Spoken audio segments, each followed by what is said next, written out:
Call to order this meeting of the Stow-Munroe Falls City Schools Board of Education on Monday, June 16th, 2025 at 6 p.m.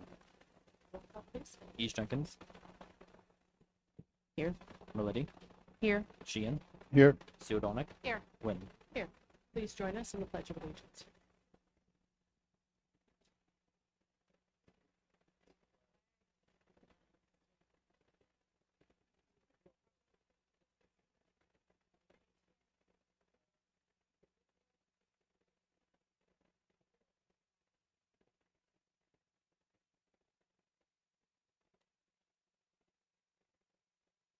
Everything we do is designed to provide a future-ready, student-centered learning experience for every single child.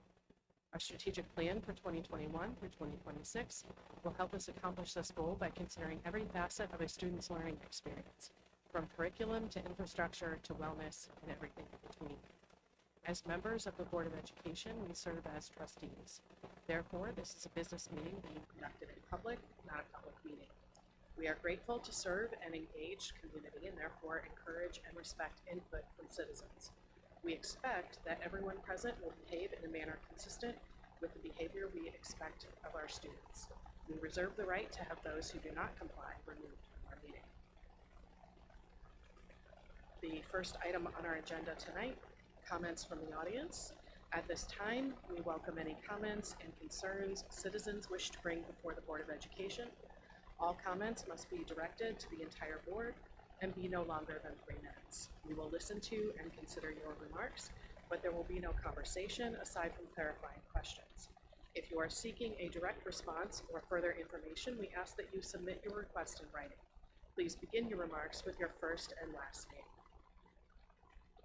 name. Mr. President, before we get to the comments, I do have a point of order. I would like to make, I see that we have this section here for comments, but there's quite a lot of things on the agenda, and I don't see any section at the end for comments from the audience.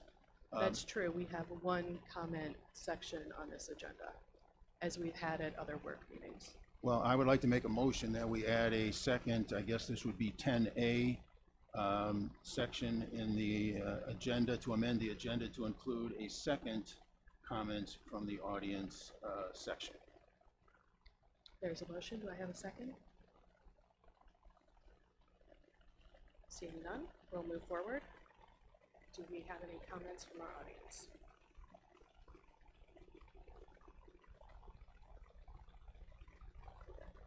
Okay, my name is Marty Simpkins, and I would like to say that after having looked at a couple years worth of checkbooks and 15 months worth of credit card statements, I can say without a bit of doubt that you guys have been spending a lot of money.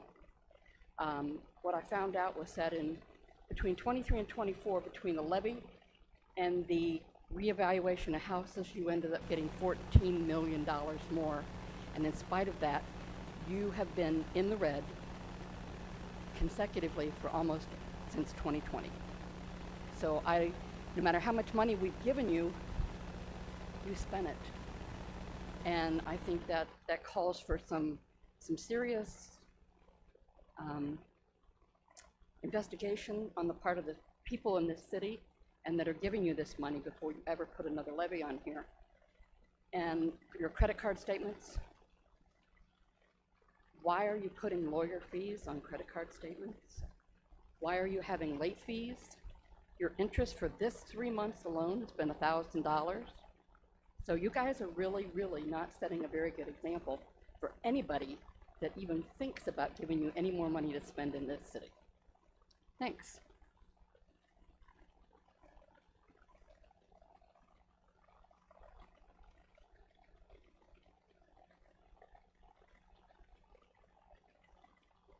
Okay, I'm not seeing any other public comments. Okay, then we will move on. Our next item is the legislative update. So, Mr. O'Brien? Yeah, I'm just going to give up just a very brief one. So you guys can be very ahead. The budget has moved into the Senate. It cleared the Senate, but then it went back through for reconciliation for the House. The House did not accept the Senate's changes, and now it will be in conference. So we're still waiting to see what will happen with school funding. There's also another bill regarding property taxes and the way schools are funded and the way levies are calculated, et cetera, but it's still very, very much up in the air. So just give a note that it's out there, but we'll dig into it.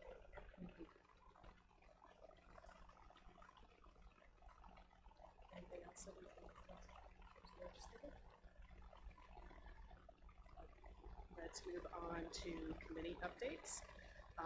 If you don't mind, I'll start with facilities.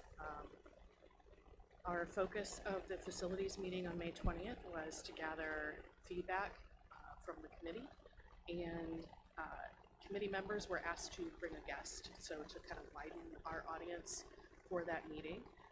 We were getting feedback from everyone in the room on various options, grounding us in Portrait of a Bulldog and collaboration, and really looking at what those various options might be in terms of addressing our building costs. And I don't think we shared out results of that yet. Okay. Who would like to go next?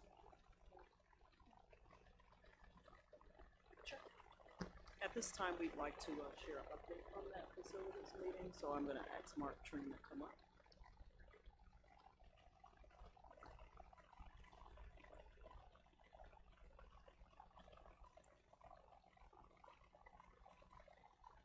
Good evening.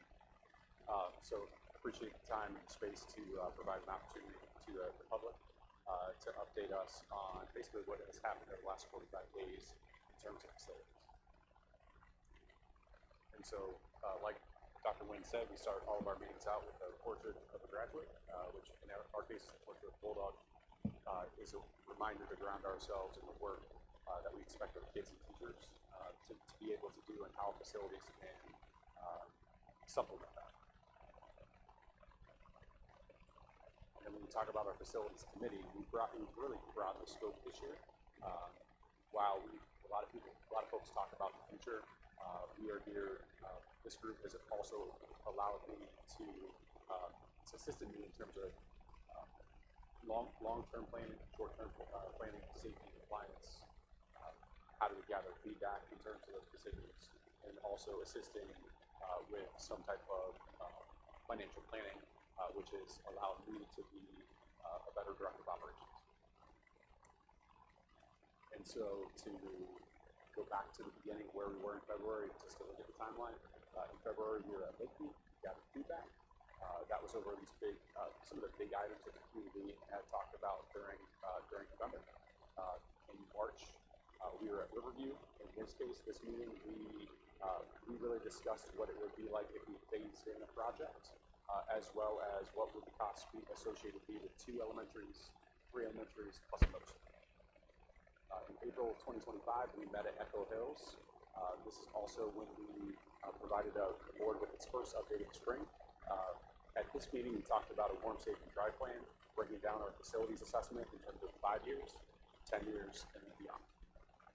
In May of 2025, we were at Kimpton, and then we basically led the committee through a consensus exercise, and then we had them rank order LFIs, and then with the ultimate idea of how do we reduce the overall scope of the work.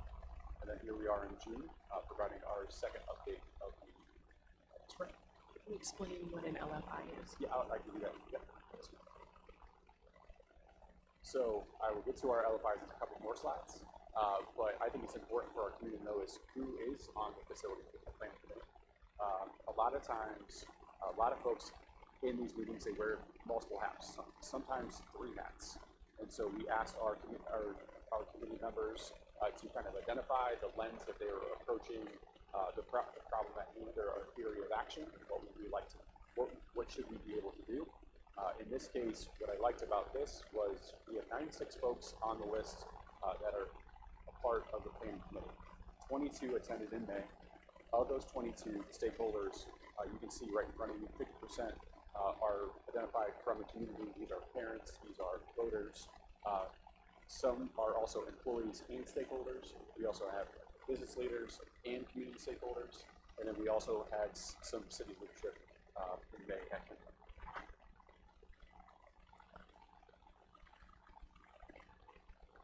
And the preference, the consensus activity was basically kind of a weighted average. Each person was given kind of a point system, 3, 2, and 1. They were able to review their plans, and if they wanted to put all their points on one sheet and one plan, they were able to do that. If they wanted to spread them out, they were able to do that. But this allowed us to gain consensus. And as you can see right here, the plan preference of the committee was Plan 2. So what I'm going to do is I'm kind of roll through them very quickly. Plan 1 was what appeared on November's ballot. Plan 2, this is the plan that ultimately the committee reached consensus around, which is 3 elementary schools and then 1 6 through 8 middle school campus. And you can kind of see the figures right there. The third option that we talked about was reducing down to 2 elementaries, 1 middle school. You can review the cost right there. And our fourth option, which was not very popular with the committee at all, actually was renovating Kempton Middle School, turning that into an elementary school, building 1 brand new elementary school, and then 1 5 through 8 middle school. And you can see the value right here is just over $220 million. And then Plan 5 was a warm, safe, and dry plan, which is if you were at the meeting at Echo Hills, we did this 5 to 10, 15-year type of plan. You take the priority work number 1 and 2, and add them together. You get a rough estimate about $56 million in terms of the necessary work that we have to be able to do to get our facilities warm, safe, and dry. And so I can kind of go back real fast, show where the community landed, which was on Plan 2. It was very clear, very clear. The last task of the meeting was to rank order LFIs. So an LFI is a locally funded initiative. This is dollar amounts that are not co-funded by the OCC. As you can see right now, this overall chart right here, these are outdated numbers, so I want to be very clear, but the big idea here is the previous work prior to November of 2024 asked for an additional $25 million of space in our facilities. So what we asked our committee to do was, if we had to rank order them in terms of what is the most important and what is the least important, we had to do this through consultation with TDA. The work that we really need to do is on the additional academic space and looking at that $25 million item, and ultimately trying to reduce that in addition to perhaps eliminating some of the other LFIs. So our next steps is really to take what I just shared very quickly. We need to gain more feedback to the broader community. That community has done a tremendous amount of work, and I'm very appreciative to those who are on that committee. But it's time for us to kind of get that feedback out to the broader community. We need to evaluate our LFIs, and we need to find areas of reduction. We've already started that. And then lastly, we need to determine the timelines for a future ballot initiative. That was where we landed, Dr. Nguyen, at the end of our meeting. Thank you.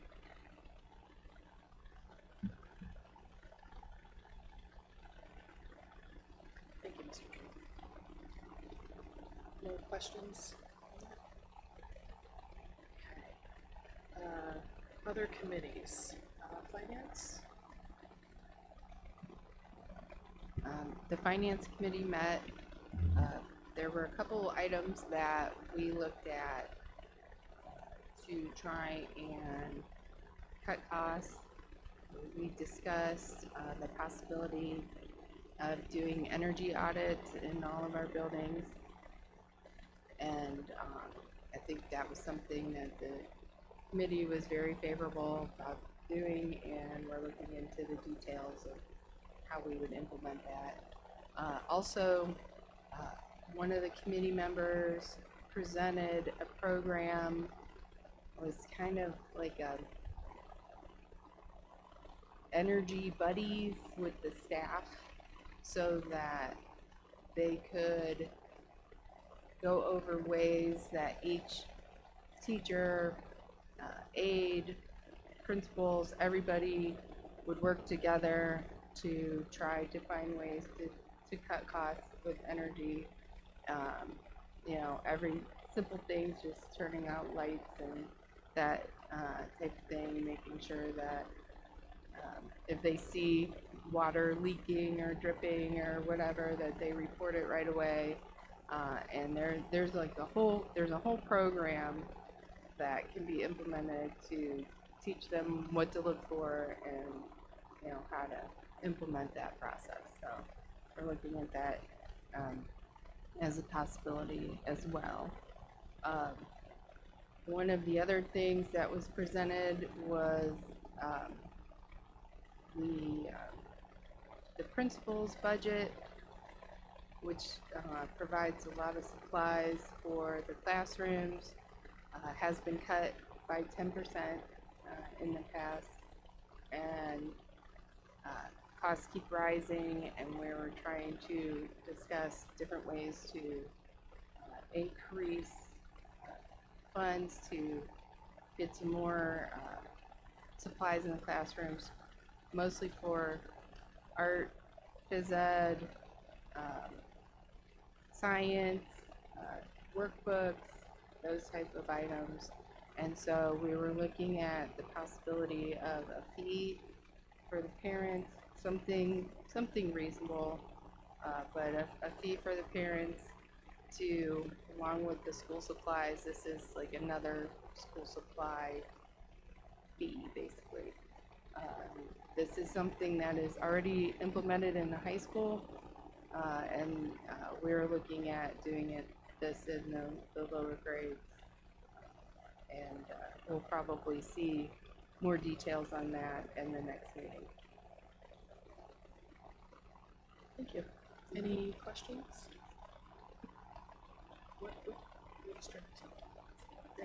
Do you, and this might be just a question for the next meeting, but know when that was, the fees coming from now? I just remember as a parent, I remember thinking, you know, it's like, I did the, you know, need a planner or whatever, those were always something that we as a parent had to pay for. And I know it, so then at some point it was cut out.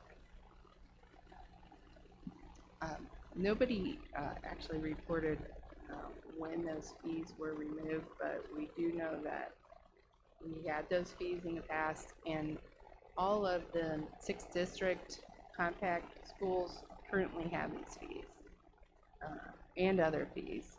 So we are really the only ones that do not ask our parents to participate in purchasing these things for their classroom. I just know for sure too, I both as a parent and just as a community member, I know that often puts strain on teachers who right out of pocket. Right, and with the reduction, because then the teachers go to the principal for those, and since we've reduced the principal's budget, they also don't have the money. So this is just a way the estimate, if we go with what was presented, we would raise about $26,000 for these items between the elementary level up to Kimpton. None of those have fees right now. And so just basically, just to be clear, we would be talking about charges for things that particular students in science classes. Right. Yeah, it would be the consumables, similar to the planner Correct. fees, right? Each child had a planner that they were expected to use, right? So we'd be talking about consumables for labs, for example, for science labs and manipulatives there, workbooks that are used by the students and cannot be reused, that kind of thing. Correct. Also art supplies, gym equipment, and some of those things as well. Any other questions on that?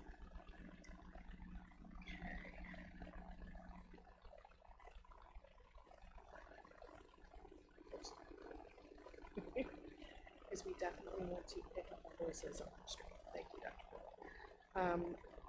Wellness meeting was canceled in May and rescheduled for later. What about, has technology met? No, okay.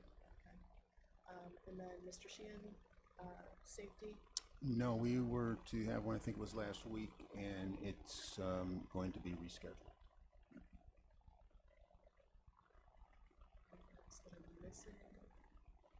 Oh, policy was canceled as well. Things got extremely busy toward the end of the year.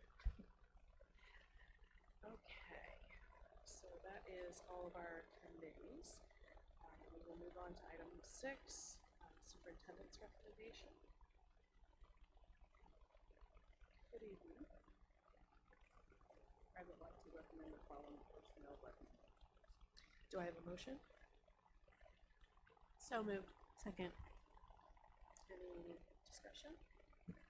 Yes, I have a couple of questions. This would be on that second page. Just to get some clarity here, it says home instruction tutors, and there's listed 9. Can you explain what these individuals are, what they do, or is this a summer thing? Or? No, these are home instructors who help our students who are unable to attend school due to some type of medical or some other reason that they are home incapacitated. And so they help them with instruction, and this happens throughout the entire year. Yeah, and this says 25-26, so is this, For the upcoming school year. so this be for, wouldn't that be, I guess that would that be 25-26? Yes. Okay, and then right underneath it had summer curriculum work, and there's 22 people here. It says effective date June 5th, 2025. What are these 22 people doing in regards to summer curriculum work?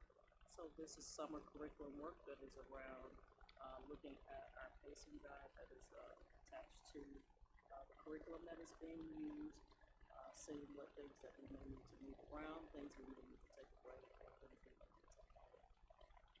And being that there's 22, are these, They're at different grade levels. okay, and starting at what, kindergarten and going through 12th grade, or is it, is there more of a focus?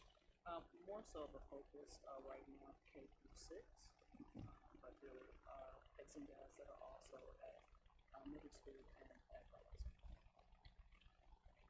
Okay. And okay, and then the next page, it was I guess it's a supplemental. We have, so just explain, we have Mr. McMahon getting a 0.5 as a co-advisor, and then a 0.5 as a co-assistant advisor, and the same for this other teacher here. Can you explain that? So we have 2 people who support student council, and they take the supplemental and they split the supplemental. So the supplemental itself is about $3,500, so they split it as the advisor and also as the co-advisor. So this is one person, well, 2 people carrying 2 roles. Yes.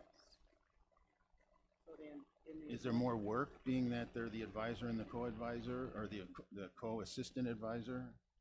This is in the event that one is not there, then the other one can step into that role, and vice versa. And that's where the co-assistant advisor comes into play? Yes. So this is merely if person 1 or person 2 is not available for student council. Yes. Have we ever looked at how many times that happened? No, we have not. I mean, you're talking $2,400 to just have someone as a co-assistant advisor in the event that the advisor isn't there. I think we might want to look at that just to see. Now, let me ask you this. Is this a union? Is there something with the union that makes this have to happen? Yes, this is a union supplement. Okay. So even if they never missed a meeting because of the union contract or how it's written, we would still have to pay this person for this co-assistant advisor.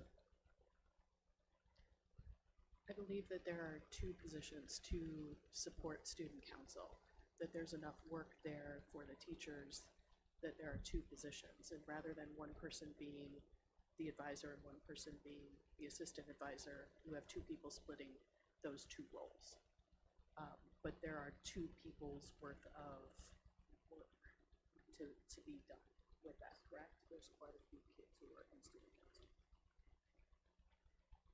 I think the point wasn't that there's two people, just in case someone's absent. It's the splitting that they both do the co-advisor and the assistant advisor is just in case someone's not available. It's not that only two positions exist just in case. And there are a lot of supplementals where people split the supplement. Oh, I'm not questioning the splitting of it. I'm just questioning the need to incur this cost for this co-assistant advisor if the primary purpose is to fill in if somebody's not available to attend a meeting. That's not the primary purpose. That's the purpose for splitting, not the purpose for the position. So there would be two positions regardless. Yes. But this is just so that they can share the salary for the additional work that's being done. Yes. And about how many students are in student council, do you know? No, At the high not school? off the top of my head. Okay. It's quite a few. I know it's big, and Yes. they put on a lot. They do a lot of work for homecoming, for example. Okay.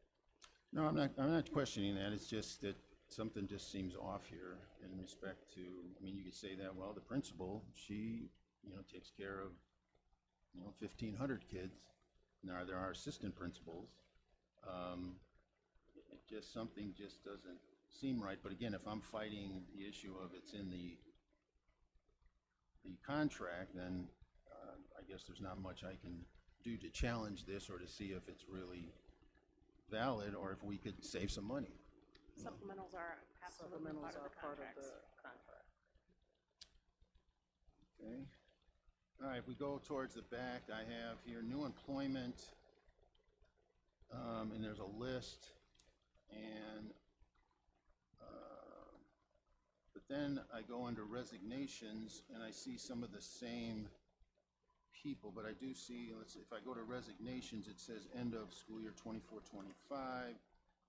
So I see new employment 25-26. Why are they resigning and then they're coming back on as a new employee? Yeah, let's have Mr. Love explain that process.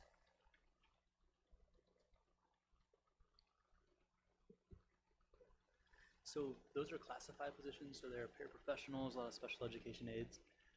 What they do is at the end of the school year, we do a classified job fair where they're able to bid on different positions, maybe different types of rooms, different school buildings, just different hours, different things like that. So when there's a position that comes open, they can bid on something. So they resign their current position and then bid on the new position. Okay, so I'm seeing here, like on the resignation, this first person, initials KS, it said Echo Hills 24-25, but then I'm seeing here on new employment, it says Indian Trail. So she resigned from the Echo Hills and then got rehired to go to Indian Trail? Yep, Is that the right words? So when something like that happens, they're resigning from their position that they did this past school year, so 24-25, to take a new position, 25-26. And this job fair happens every year. We see this kind of shuffle Yep. with our classified employees, Yep. correct? Yeah, so this is about the time of year where you should see those resignations and the new jobs. And I thank you for that. It's good opportunities for the classified employee to get into new positions and so that they're all happy where they are. And did we increase those? Because there's quite a few that were on both lists, but then I see some new names. So were these categories increased? No, there weren't increases. There were a couple reductions as far as the positions, but not an increase.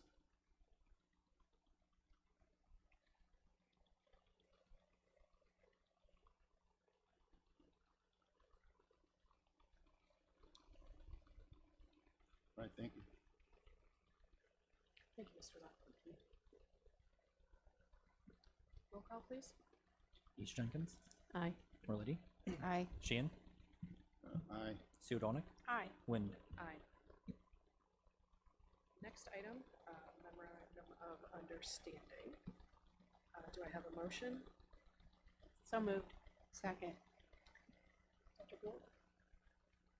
Go ahead and have Mr. Ward come back up and address it. Oops.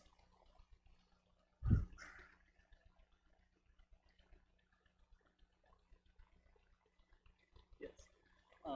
So the memorandum of understanding, what that is through the contract we have certain statutes as far as like it's called dual employment. You know, a driver or a bus aide who takes a position and then takes another position maybe for a noon route or different things like that. So through the course of the year, we've had different positions that we've needed that have just kind of came out that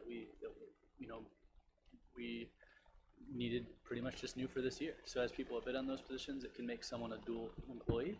And so that's what this adjustment is saying that this person is a dual employee rather than like an extension of hours. It's really contractual as far as how it words it and kind of what that relationship is. So that's what that memorandum of understanding is. Thank you. Any questions for Mr. Locke? Yeah, I have a question here. Third sentence, it says, whereas the association filed grievances on or about December 5th, 2025. That hasn't happened yet. Regarding the extension of hours for 2 bargaining unit members. Shouldn't that be 2024? Should be, yes.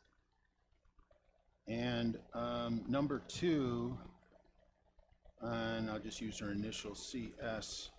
Was this an issue of dual employment / bus assistance? Was it a wrong classification that why this came up? Yep, originally we had guidance that it could have been a dual, or it could have been, sorry, an extension of hours, which would mean it's not a dual employment, but after new legal advice and as we go into this, as we kept moving forward, we thought it was actually dual employment and not an extension of hours. And did this person get back pay? They will.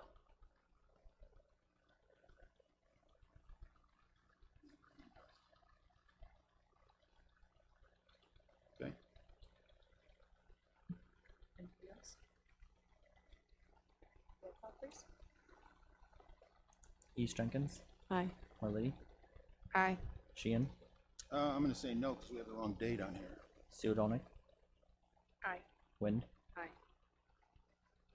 Okay, next is job description, food service driver, substitute manager, data tech. Do I have a motion? Motion to approve. Second. Any discussion?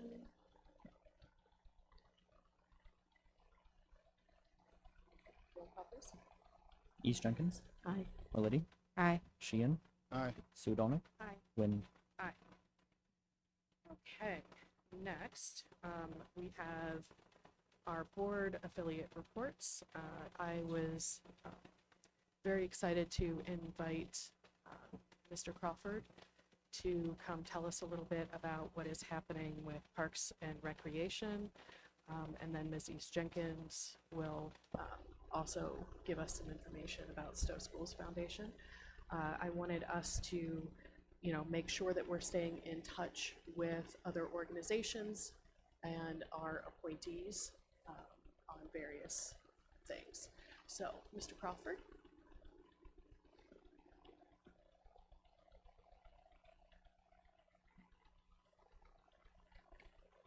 Hi, good evening. Thanks for having me here. So just before I get started, so yeah, as you all know, I am Patrick Crawford, the chair of the Stowe Parks and Recreation Board. Are you picking this up? It seems like pretty far. Is that okay? Good. Just a little, I know you're all aware, but for those that are watching, I'll say that the Parks Board is it's a board of 5 Stowe residents, and 4 of them are appointed by the mayor of the city of Stowe, and then of course myself is the board of the school board recommendation. And then all 5 members are then subsequently confirmed by City Council, and then Article 13 of the Charter of the City of Stowe says that we are responsible. It says we shall recommend general policy to council and the mayor, basically for control, equipment, management of playgrounds, playfields. I won't go through the whole list. It's basically any land that's owned by the City of Stowe for park and recreation purposes, and also we shall also advise council and the mayor concerning the administration and maintenance of all municipal parks. So, our board does not have a budget. We can make recommendations, and it's up to the city administration and the city council to decide whether or not they have the money for that and they can fund that. So, I will talk about some of the new amenities that the Parks and Recreation Department and the city have recently completed. There's been a tremendous investment in Parks and Recreation in the city over the past few years. The most recent that come to mind is the driving range at Fox Den has gotten some significant upgrades. So last year they poured some concrete, they put in some nice mats that people could hit off of, and then more recently they actually closed those mats so that you can get out of the elements and use them. And there's also talk in the future about maybe installing some radiant heaters overhead so that can become a year-round facility. The reason I mentioned the driving range to the school board is because this amenity frees up more space for instruction. And in the past, I think they had I don't want to speak for Fox Den management, but if I recall correctly, they had some issues where the Stow-Munroe Falls golf team wanted to come practice. That area might not necessarily, that part of the driving range might not necessarily be available for patrons to use. So now they're well spread out. They have a lot of space. So hopefully that the school golf team would be able to practice there while patrons can still use the facility. Another big, huge investment the city's made in time and capital over the past year or so was the Community and Senior Center, which opened at its grand opening on January 12th. So the Parks Department's goals when they opened the Community and Senior Center was to first take all of their existing programming that was being done in that house down the street from here that could only hold about 48 people at a time, to move all of those programs down to the new Community and Senior Center on Fish Creek. So they're still kind of establishing their roots there and getting those programs moved over and up and running. But they're excited to have additional space there, and it should serve the population well. I did want to mention, I gave you 3 handouts before the meeting started. I gave you our 2024 annual report. I gave you a senior newsletter, most recent one. This is a $5 value, so May through June. It's $5 for the year. And then I also asked the department to print out some enrollment numbers from January through June. So you'll see that there's a number of programs in the 2024 annual report where that shows how many people registered for them and how many people were waitlisted. And hopefully with all this additional space now with the new community center, we'll start to see those, not only the capacities increase, but also those waitlist numbers go down. So they're not telling residents, I know you really want to take this program, you want to be involved in this program, but unfortunately we don't have any room for you. So, in addition to the senior programming that's moved over there, I did want to say that they're actually asking people to sign up as members now. Now a membership is, if I recall correctly, it's the $5 subscription to the newsletter. So you get like a membership card, and you're allowed to be involved in, or you're allowed to register for the senior programs down there. They have over 500 members so far this year. So, like I said, they're establishing those senior programs there, and then once their next goal is to evaluate the possibility of adding programming that would serve the population that you're probably most interested in, which is children's school-age population. They'll start to evaluate the possibility of adding evening programming there, and maybe some youth and teen programming in the future. But I will say they have moved some youth programming there that they used to do at like Young Ferris. Now they have some more space for some of those programs too currently. But they'll look to expand that in the future. Some of the big capital projects for this year and the master plan. So the department's still completing a wayfinding project. Right now they're focused on Adele Durbin and Oregon Trail. That was one of the things we asked them to do, was Like instead of spreading it out over the entire, all the parks, let's focus on finishing one park at a time and then we'll move to another one. So they've been focusing on Adele Durban and Oregon Trail per our recommendations a couple years ago. One of the things that came out of the master plan was that residents want more outdoor trails and walking spaces. So we, or the department has been working on, let's make sure that we brand and mark those trails well so everybody can know that they're there and use them. They've ordered a new bus. So the department does community bus trips, which a lot of people think are only senior bus trips, but they're community bus trips. So anybody's welcome to sign up and take those bus trips. The new bus should be here in the fall. It's got a wheelchair lift, so it's ADA compliant. Some of the rear seats can fold up and secure wheelchairs in the back. So that's good. Another big project for this year is that the SOAR playground, the accessible playground at Silver Springs, the surface of it is at the end of its lifespan. So in order for that park to continue to be accessible, which was the whole reason that it was built, is that surface needs to be replaced. That's a pretty big project. I think City Council authorized $200,000 for the city to go out and get bids for that, and the Parks Director is currently in the process of seeking bids for that. So, and then of course the amphitheater at what everybody calls the Norton Road Shopping Center, although I think it's called the Town Center Plaza. Currently the city is working with an architect and design agency, and you'll have to forgive me if I get this wrong. I didn't look into my notes for certain, but I believe the goal of the city administration is to have that amphitheater, start building it this year and have it open by next spring. So, and then one other thing that we were looking into for 2025 was the possibility of designing a splash pad in a location that's yet to be determined in the city. Because of some of these other large capital projects, it looks like that's going to be tabled until at least next year. So we're not going to look at it until probably later this year or next year. And then the kind of the lion's share of what the Parks and Recreation staff down the hall does on a day-to-day basis, in addition to marketing, because I know it seems surprising, but that they have staff, they do marketing for the whole city. So like anytime there's they have to put out something about like a water main break or whatever, Parks and Recreation Department devotes their time to that. But in addition to that, they run just a plethora of programs for residents and non-residents. So that's why I gave you the annual report, because I could spend just hours up here telling you about all the different programs they have. I did try to highlight some in my notes here that I thought would be of most interest to the school district, because as you're probably aware, the Parks and Recreation Department and the schools enjoy a great partnership, and the department requires a significant amount of time in your spaces. So I think the director told me the other day that she needs upwards of, certain times of the year, she needs upwards of 40 hours a week of school gymnasium space. So thank you for that partnership. But I will share that one of the things that Parks and Recreation organized, as you can see right up the windows here, there was 245 graduating senior banners. So that was a Parks and Recreation kind of managed initiative.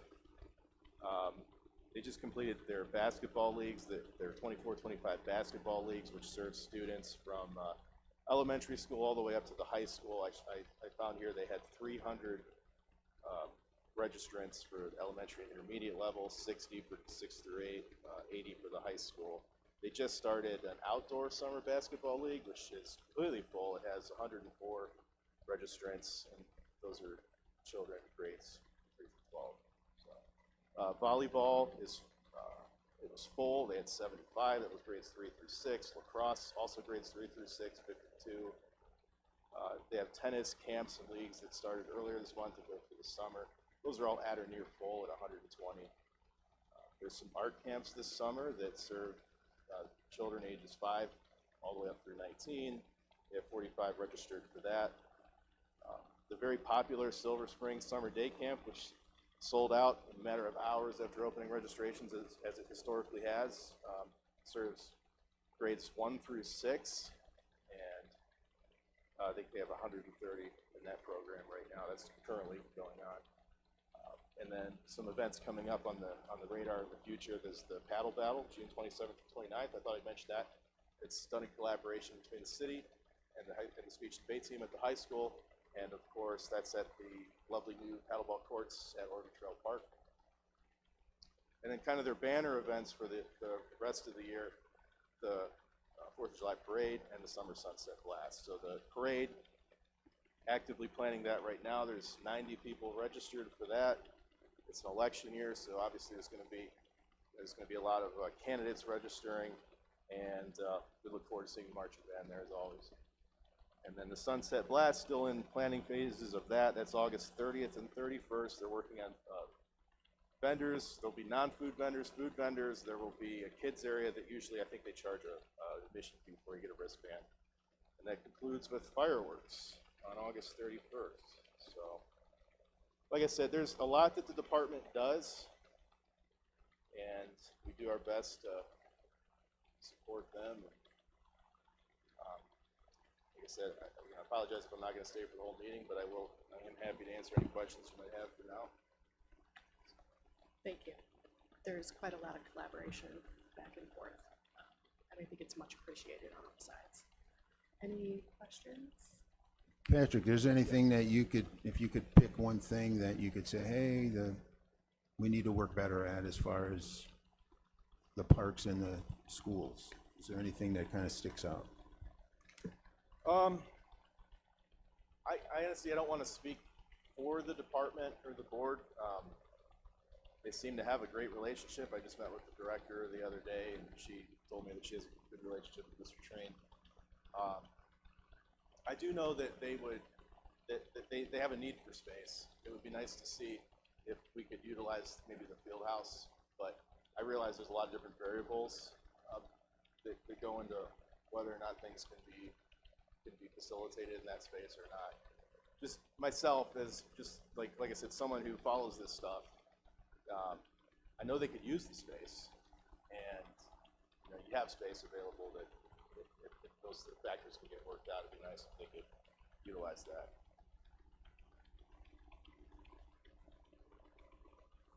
Any other questions? Do you know what the capacity for the amphitheater is going to look like? I don't want to give you an official number. I believe Ballpark? from the notes that I looked at, I believe they were looking at like a 2,500 person capacity. So it's not going to be like lots of music center by any means, but it'll be. And again, I saw that number when I was reviewing my notes preparing for this meeting today. So that could have been something that I completely misunderstood. So I apologize to the mayor and the parks director if I misspoke, but I believe I saw a number somewhere in the ballpark of 2,500. So. Any other questions? Thank you, Mr. Crawford. All right, thank you.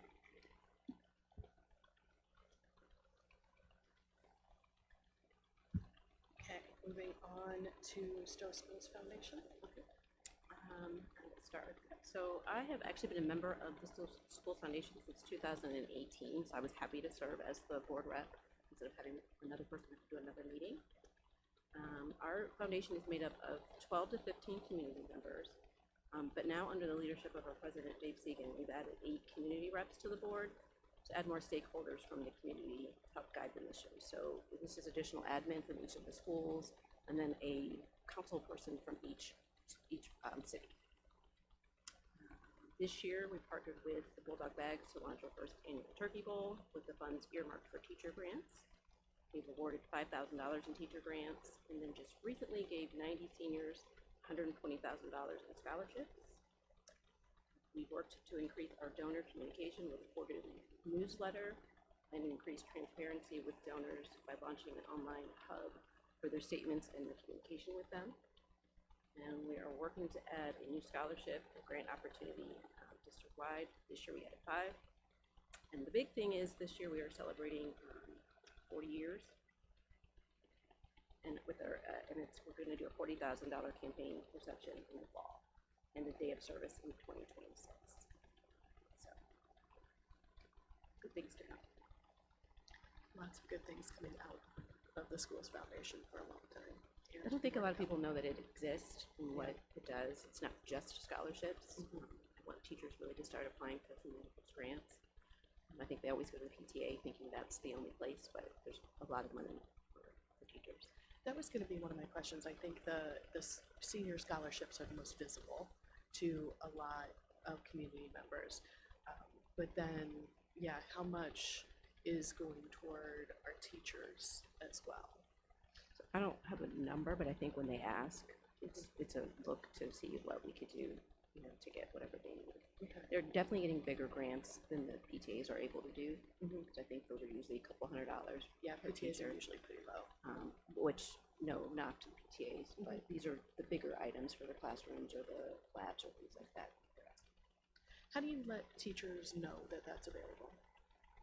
I think the website is probably the best tool, and that is why we've added those stakeholders. Yeah. Because there just was no way to actually get it into the hands of the teachers, so we're hoping that that admin will go back into their buildings and talk about what they can, you know, get from the foundation. Any other questions, discussion?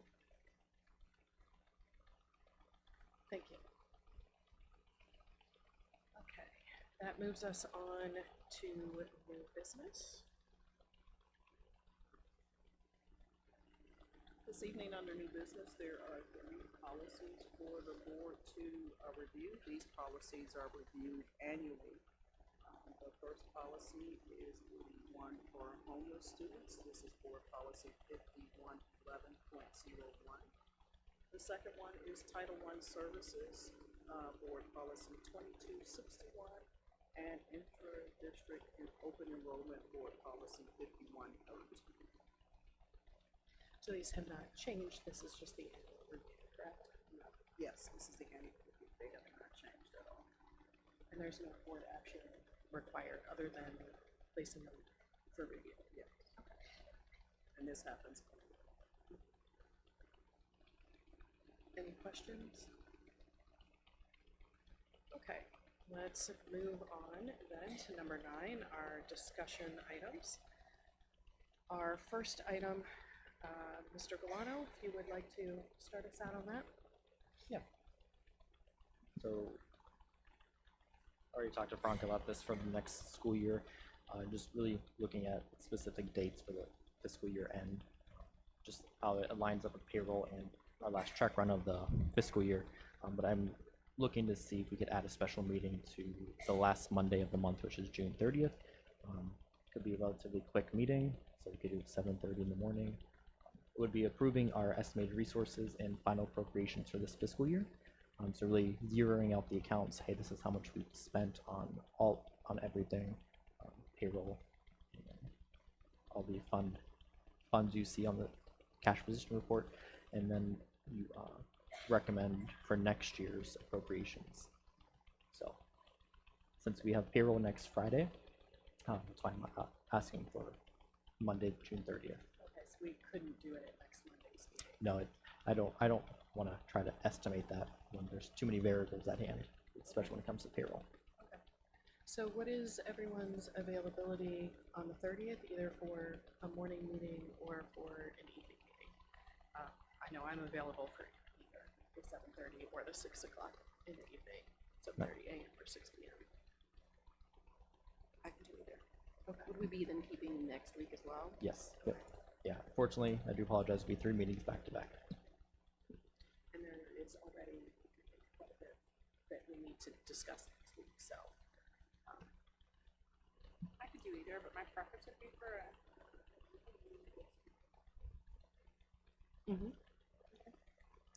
Ms. Merlini, Mr. Sheehan? I like the morning ones myself. And, so just, are we number 10 or 9 on the agenda? We're on number 9A.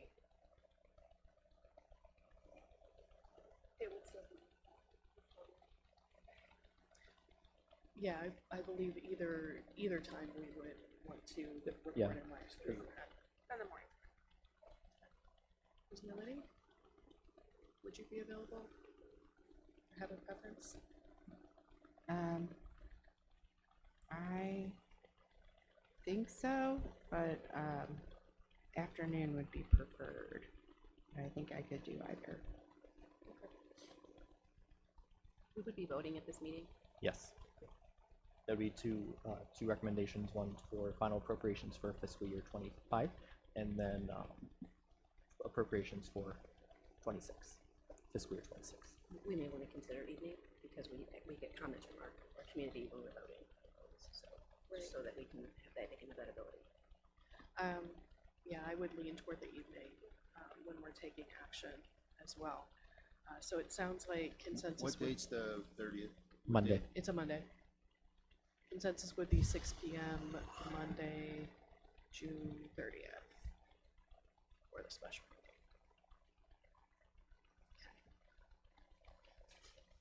And then the date will be to be determined. We just have to find the place, but we'll reach out to see if the city has availability for 2 weeks from now. Thank you. Item B, Mr. Guano, that's yours as well.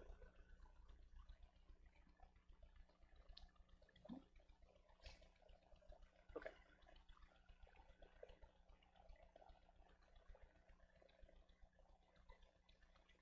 All right, so I just wanted to talk about some public records requests, public records requests in general. So Ohio law provides every individual, whether resident or non-resident, with the right to access public records. This right is fundamental to government transparency and accountability. However, increasing volume and complexity of public records requests presents real challenges for public agencies, particularly for school districts. Since July of 2024, Stow-Munroe Falls City School District has received approximately 90 public records requests. These requests come from both local residents and individuals outside of our communities, seeking a wide variety of information, like personnel files, purchase orders, checks, check registers, invoices, legal cost, vendor list, encumbrance reports, contracts, resumes, and credit card statements. Currently, 23 of these requests remain open or have not yet been started due to the high volume and limited staff resources. Of particular note, approximately 33 requests, over 1/3, have been submitted by a single non-resident individual. Many of these requests are broad, time-consuming, and require detailed legal review. While we require to fulfill these requests without charge for labor, they are paid with local tax dollars, despite the requester having no financial stake in the community. Since January of 2025, the district has incurred more than $15,000 in legal fees directly related to the review and process of public records requests. This figure does not include the substantial internal cost tied to staff time, retrieving, compiling, and transmitting documents for review. Meeting these demands often pulls district employees away from essential duties, such as financial reporting, payroll processes, writing checks, and etc. While we remain firmly committed to transparency and the public's right to information, it is important to recognize the operational strain at this level of demand imposes on the district. Every request must be handled with precision to ensure legal compliance and protection of confidential information.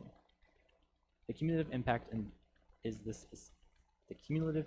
a significant diversification of time and resources away from core district functions and student-focused work.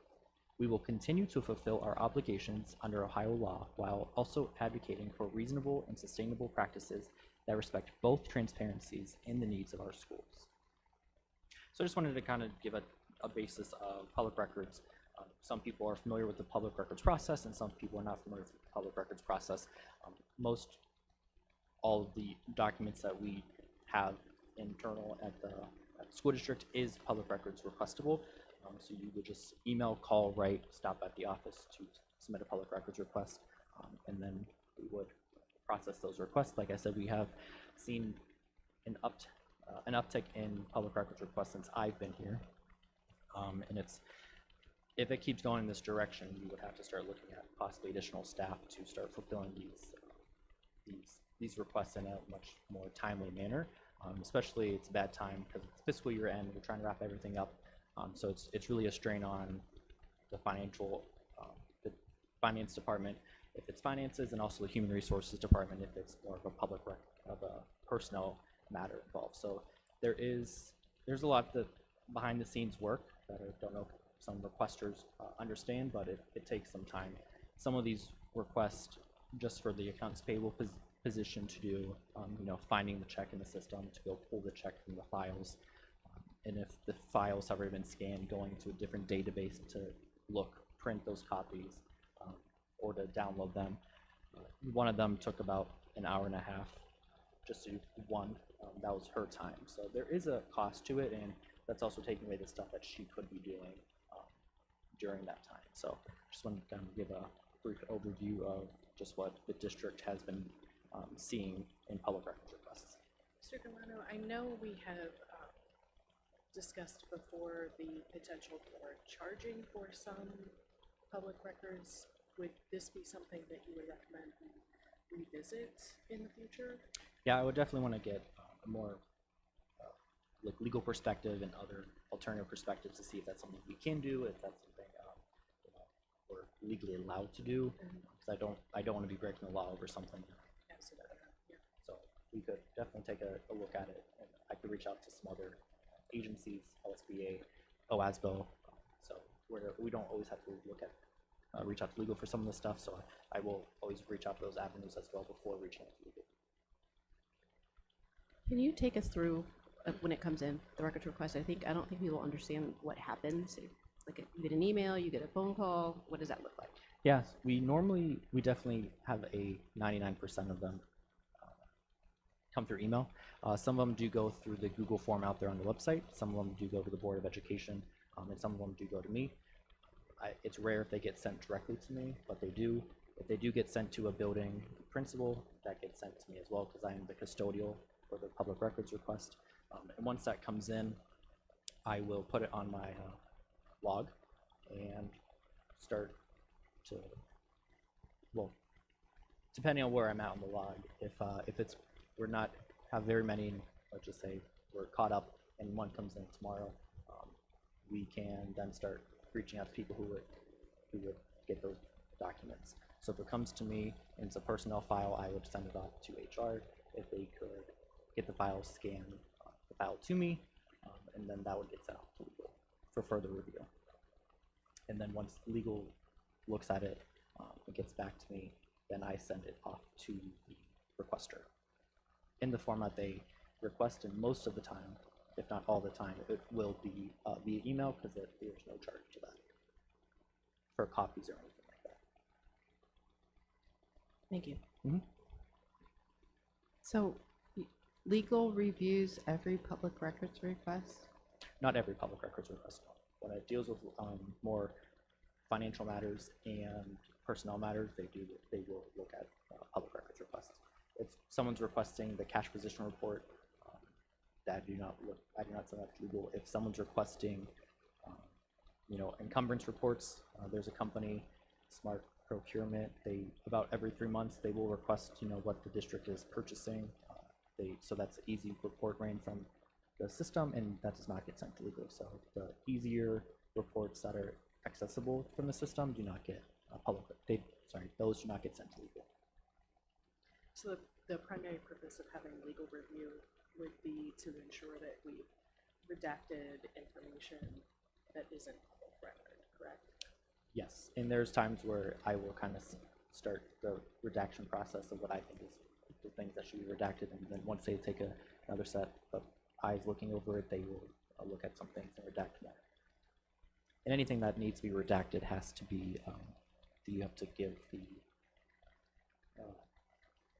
the verbiage of why it was redacted in the court case that allows redactions for sensitive information.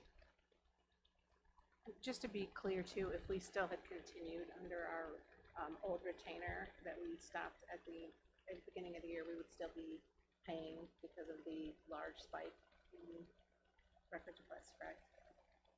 Yeah, so the public records requests have always been under the retainer, but there are a lot of things outside of the retainer that the district was still paying for. So, you know, I think the retainer per month was like $17,500 per month, but there are many times in many months that we exceeded that amount and it was outside of the retainer, so we were paying additional costs for that.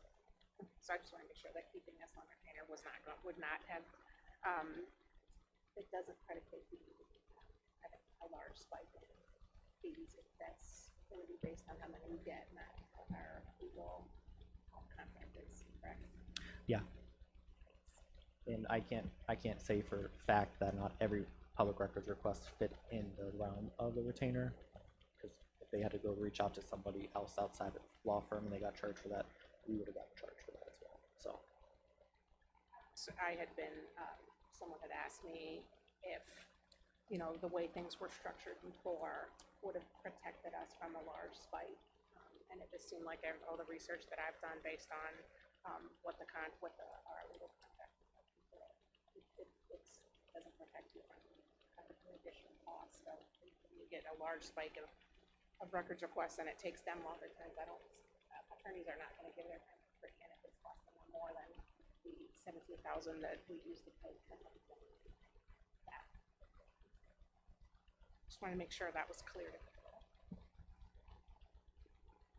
Yeah, and then we always try to, one of those things I like to try to get off my desk and everyone's desk so I don't lose track of everything.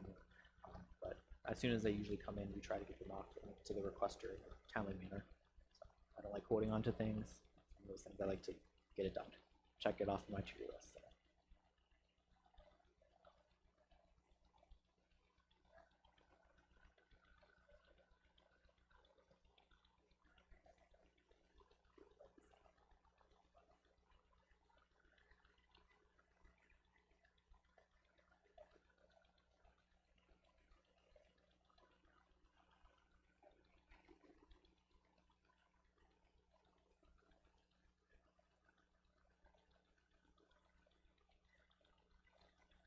Yeah, we've definitely taken the approach, especially, you know, May to June, end of April to June, that like, you know, our work, what we're hired to do comes first, and then once we have time to do it, we will start pulling documents, and if it takes several days, it takes several days.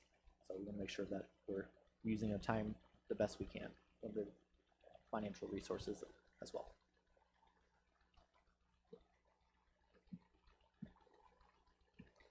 Anything further on this topic? Okay, so next item, 9C, Student Board Representative. Our deadline for those applications was toward the end of May. We have 2 applications which everyone should have received in their email today to review. My question with that was whether the board would prefer to read those at leisure, come back to our meeting next week, and, you know, make a nomination for who that representative should be, or if we would prefer to invite both applicants in for a quick interview with the board next week, and then do nominations following that.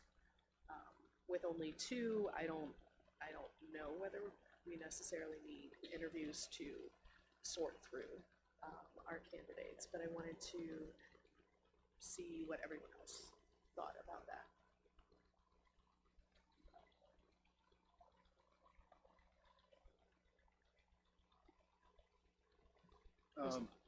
Point of order.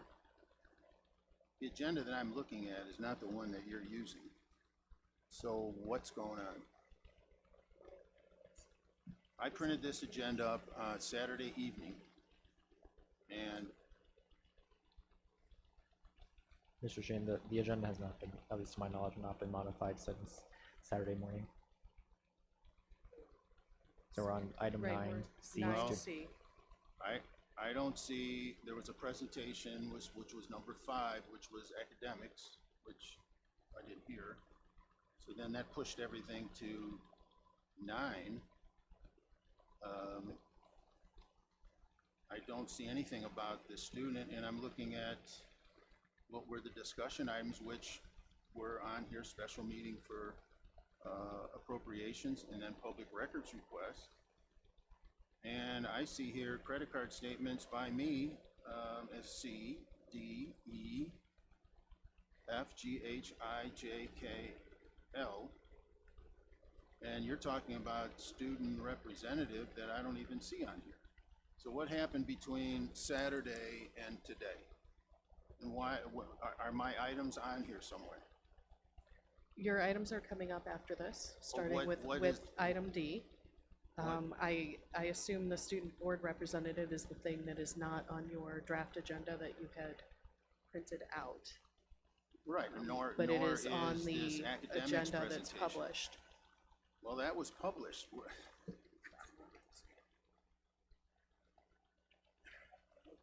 all right, but you're saying my thing's on D, is that right?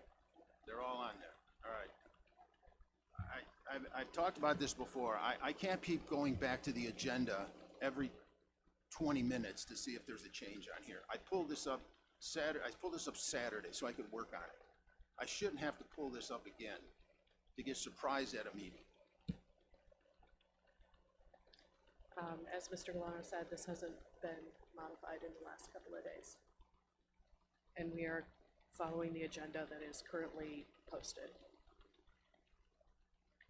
You think No, like I said, I think that is a previous draft of the agenda.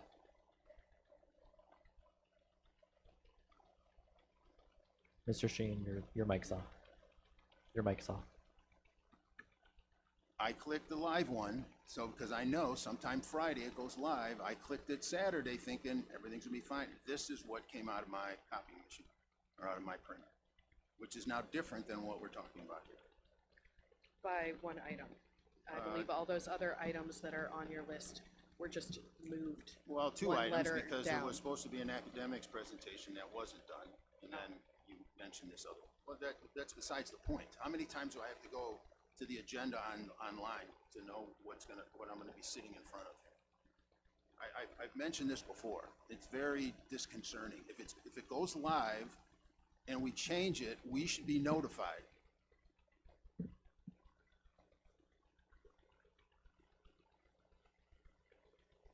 Anything further on the student board representative? Yes, as long as we're on there. Based on OSBA recommendation, they said that we should not have a student representative, that it They could did cause not. problems. That is incorrect. In fact, the reason that I worked on this and created the position was as a result of a session that I attended at Capitol Conference with OSBA. There are many districts in the state who have student representatives. I'm talking about the special one you did for my purpose, that was done at the NeoNet Center. I'll go back and find it online. I'll find the recording, but she was very clear that she thought it could cause problems. That is not what was said by our Well, trainer. we can go back and I'll go back and find it to validate it. But then secondly, we are not a leadership training organization. We are a business organization taking care of things, a $70 million business. I see there could be an advantage. We do have a student council president. I mean, why can't we incorporate that? But again, I'm opposed to going through that and having whatever it is, a student representative For the sitting time at the being, board. the student board representative is in our board policy and has been outlined in board policy. If you have specific changes to suggest to board policy, that might be worth talking Yeah, I just to did. policy committee or coming up with a clear suggestion of an alternative. But for the time being, our student representative, as we have done it the last 2 years, is policy that was approved by the board after about 6 months of consideration and discussion. So it sounds like we're pretty comfortable reading through the applications and doing a nomination next week from there rather than going through an interview process. Yes. Yes. Okay.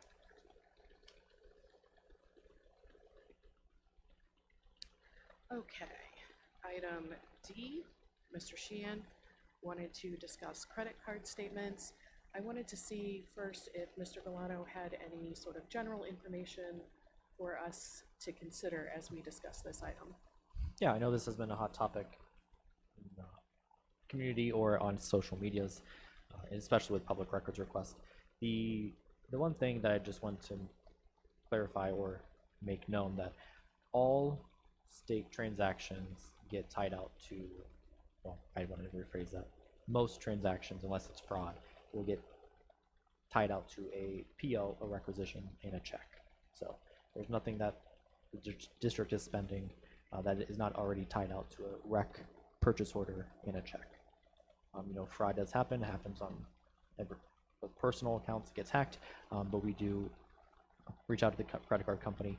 Those cards get locked, and then we work through the fraud with the fraud department to get those charges removed and credited back.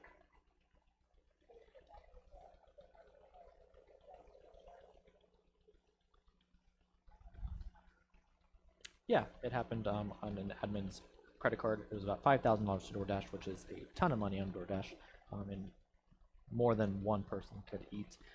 So once we found out, the employee did the appropriate thing, reported it, and the card was locked and also replaced at the time. We're still working through with the fraud department to get those charges credited back. So.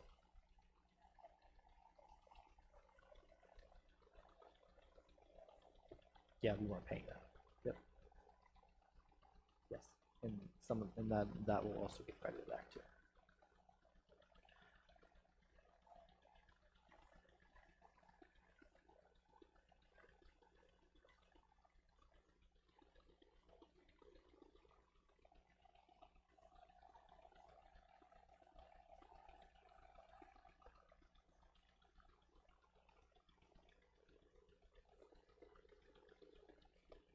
And then Mr. Sheehan, I'll try to answer any questions you have. Okay, starting January 5th, 2024, can you explain to me, it says purchase plan, 31,501, debits and credits, current balance. What is the purchase plan? What are they referring to on 10002? I think that's just what the credit card plan is called, is a purchase plan.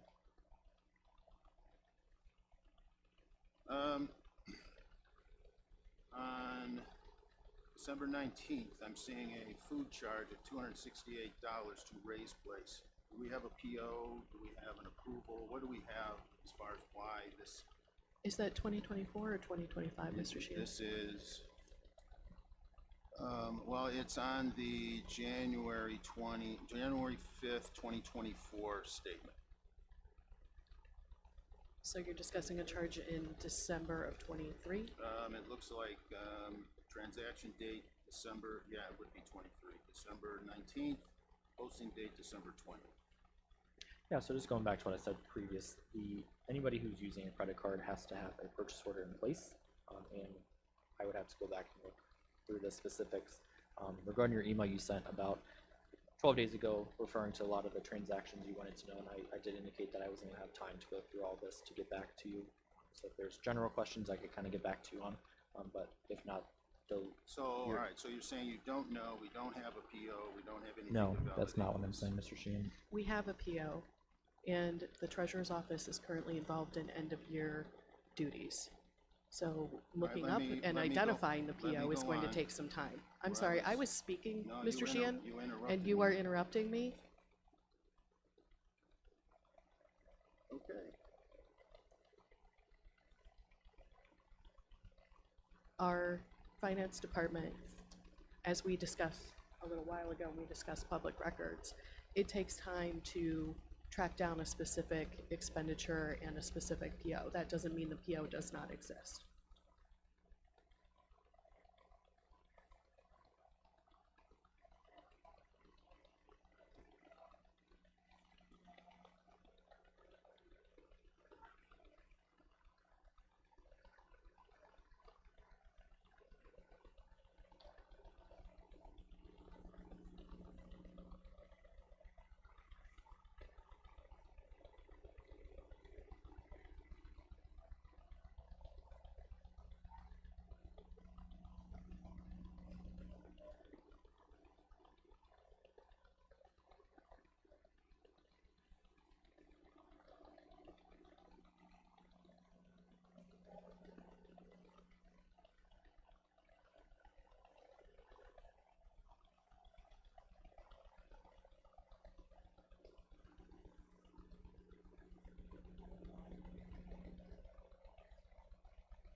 Can you hear me now? Okay, sorry.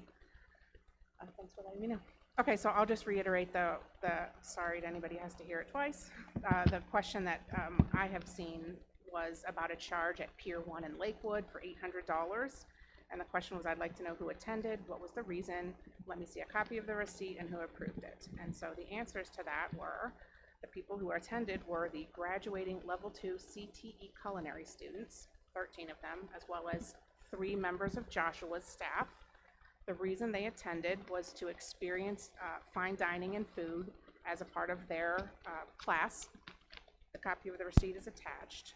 And the person that approved it, Tim Renner, CTE principal, the superintendent, and the treasurer. And just as a point of fact, this expense is 100% covered by that program's 200 student activity account, in which the money is earned via the tips received when Joshua's is open and serving customers. So I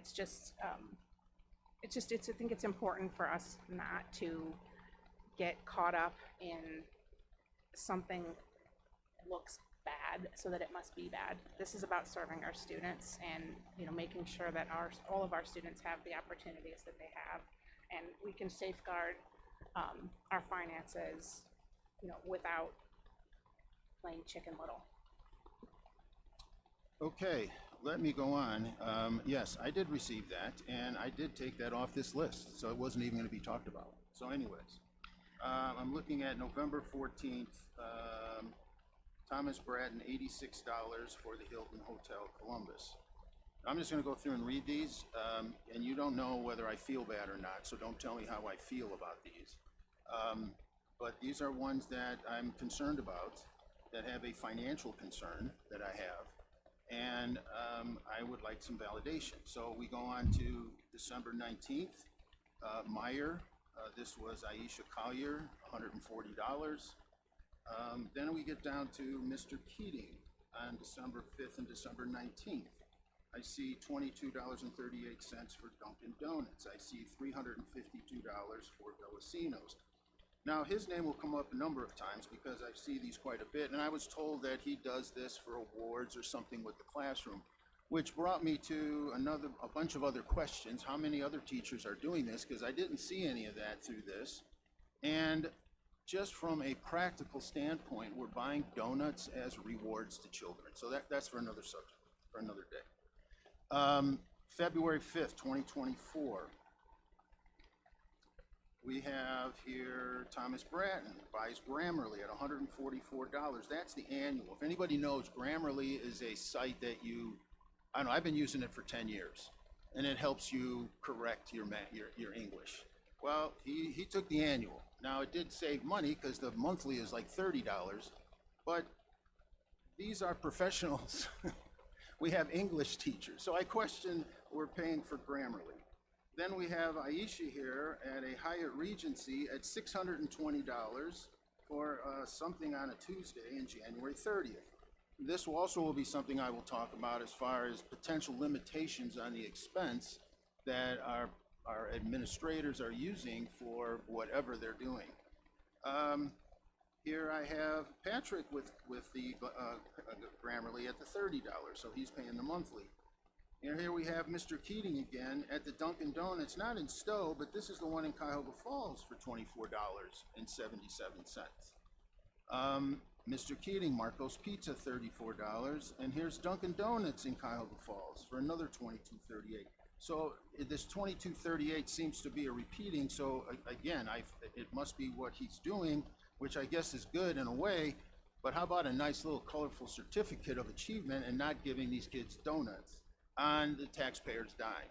Because I don't know how many other teachers are doing Mr. this Sheehan, as well. that comes out of his principal's fund, which is not general fund.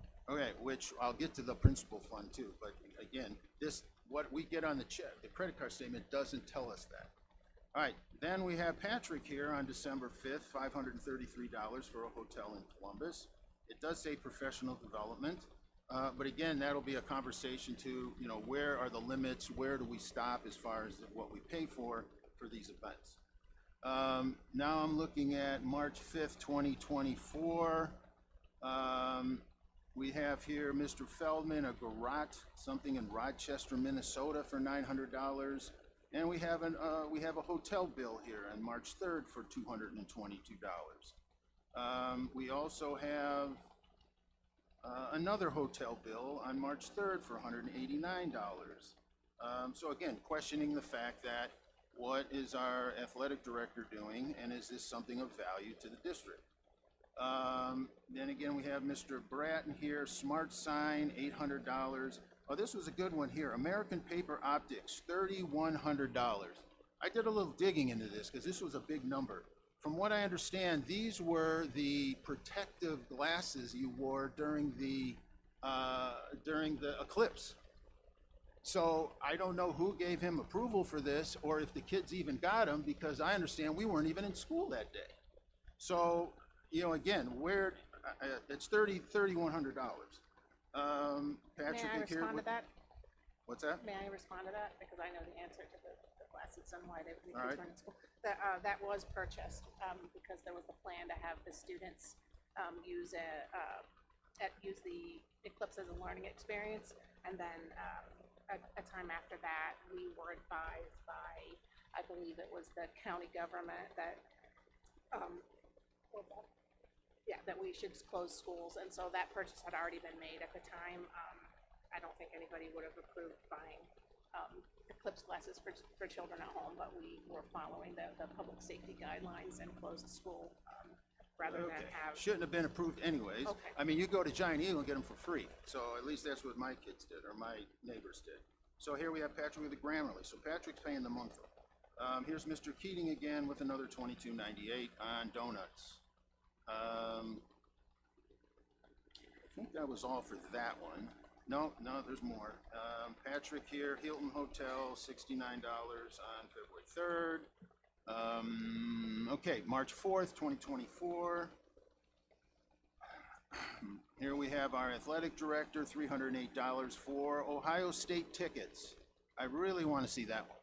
All right, why is our athletic director buying Ohio State tickets? Now, I don't know if that's Ohio State University. I don't know because I've not seen it. But then we have, he has a hotel bill for $183. Then he has another hotel bill for $183, and another hotel bill for $338, and another hotel bill for $311, and another hotel for $311, and another. This was quite the party. Just to clarify Yes. on those, anytime we do have sports who make it to states or outside of the district that need hotel rooms, the athletic director's card is used to purchase those hotels. It doesn't mean that that card holder is going and using all those hotel rooms. All right, so I get that, but that's going to go back to another conversation as far as our budget. Shouldn't this been on the athletic director budget and not being used with the credit card? But again, I don't want to get off track, because then we have Hobby Lobby here for $17 around the same time. Hobby Lobby again. So I don't know if these were banners and balloons, but again, it's still money. All right, then we get to Mr. Bratton. Here's American Paper Optics, $1,285. So I guess we didn't get it right the first time, so we went out and bought some more from Optics on March 7th. I have not got validation on this Sightstone landscape. Now this is March 13th. I don't know what he would be buying at $1,500 from a landscaping company, because I don't believe that was his role or what his role is. So that's why I'm asking for the things. Then we had Ohio Association of Schools, $425. I don't know what that is, but that was something he charged. And then here's Sightstone again at $235. Then we have Miss Collier at Myers for $220. Here's Mr. Keating again at $29 from Walmart in Stow. And then Patrick's, we have where Patrick was using for Rotzel twice, Ohio Medicaid for once, and then at Grammarly at $37,559 as far as a payment being used, our credit card being used. Then we have Patrick here again, Jets Pizza, Gionino's, Monroe Falls. It was $487. Part of that, again, I could be 100% wrong. These could be 100% legitimate. But what I have an issue on this is, why are we buying pizza from a pizza place that's not in Stow? Why aren't we supporting our businesses 100%? Stow-Munroe Falls, Mr. Sheehan. All right, Stow-Munroe Falls, but this pizza place was in Cuyahoga Falls. So, all right, May 5th, 2024. Here's Mr. Bratton at Sightstone again for 511. Sightstone again for 548. Sign Up Genius. That was $539. So I wanted to think for a minute, why would he be buying that? Well, I think that's when his role was to coordinate, and again, I'm assuming, but I think this is when his role was to coordinate the activities going on in the field house. But he's using a system that's costing us $540, which I doubt if that's ever been used. Here's Mrs. Bratton at Target for $70. All right, Mr. Keating, Dunkin' Donuts again for $19. Here's the Akron Zoo. I'm assuming that's got a principal fund. It had to be a field trip. But here's one. Here's Walmart Supercenter for $16. But here's an Aldi for $12.42 in Seven Hills, Ohio. So I kind of question that. Patrick, you had another hotel bill for $545 on April 19th. Then we had June 5th, 2024. Mr. Keating, we have Bellasinos for $177, Holden Forest, something in Kirtland. Walmart, here's Dunkin' Donuts. We got Meijer at the tune of about $501.92. Then we go to July 24 of 24. I think I know what this is, but I wanted to get validation. I see our athletic director went to Royal Cleaners for $186. I hope to God what this is maybe, I'm thinking maybe it's the Bulldog. You know, maybe that needs to be cleaned. But why else would he be going to a dry cleaner? I wanted to see why he went. Mr. Bratton at Sightstone again for $1,800. Ms. Collier, $480 for hotels in Columbus. Mr. Keating again, BJ's Restaurant in Columbus, Ohio. Columbus, Ohio hotels. And that was a total of $461. That's in June 17th. We're not even in school, so I don't know what was going on there. Mr. Keating, here's Wendy's in Parma for $11.07. I mean, could that be an egg McMuffin and a coffee maybe? I don't know. Why is he using the credit card in Parma at a Wendy's? Then we have August 5th, 2024. And we wonder why the people are upset in the city. All right, this is a big one, and I'm really going to be anxious for here.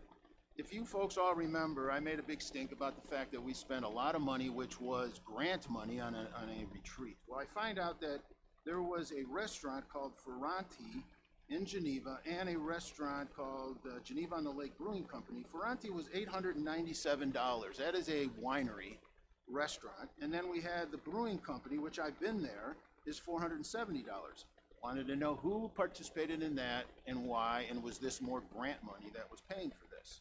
But that all kind of goes back to that thing. Now we have Mr. Keating here.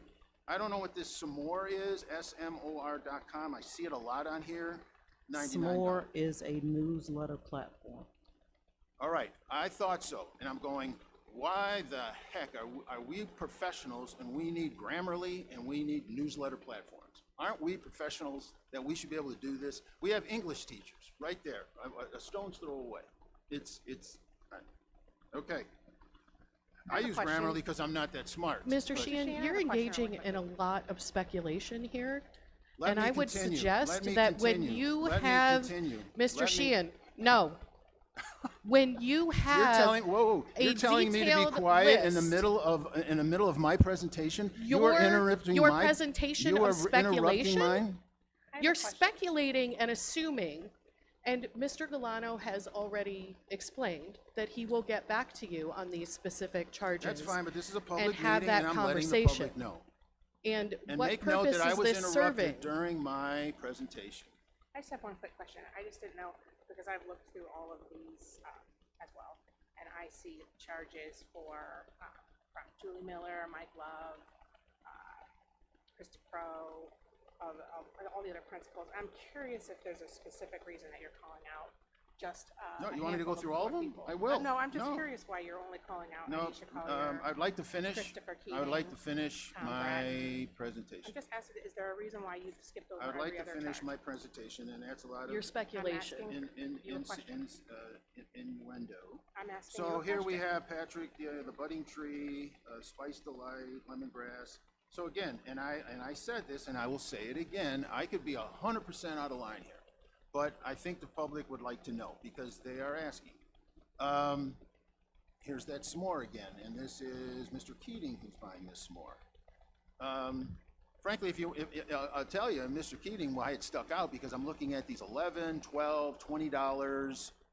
You know, I question that. That's why I asked for receipt. If I would have had the receipts, maybe I wouldn't have talked at all. You know, I'm but just I looking at didn't a have it. particular, So credit card bill that's my myself, answer. And it has, excuse all right, me, then we I'm responding right have- now, Mr. We Sheehan. have.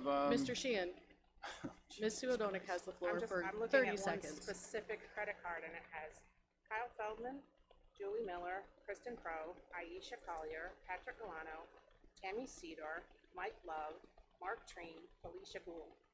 And it seems to me that you are specifically calling out, and those charges they all have similar charges.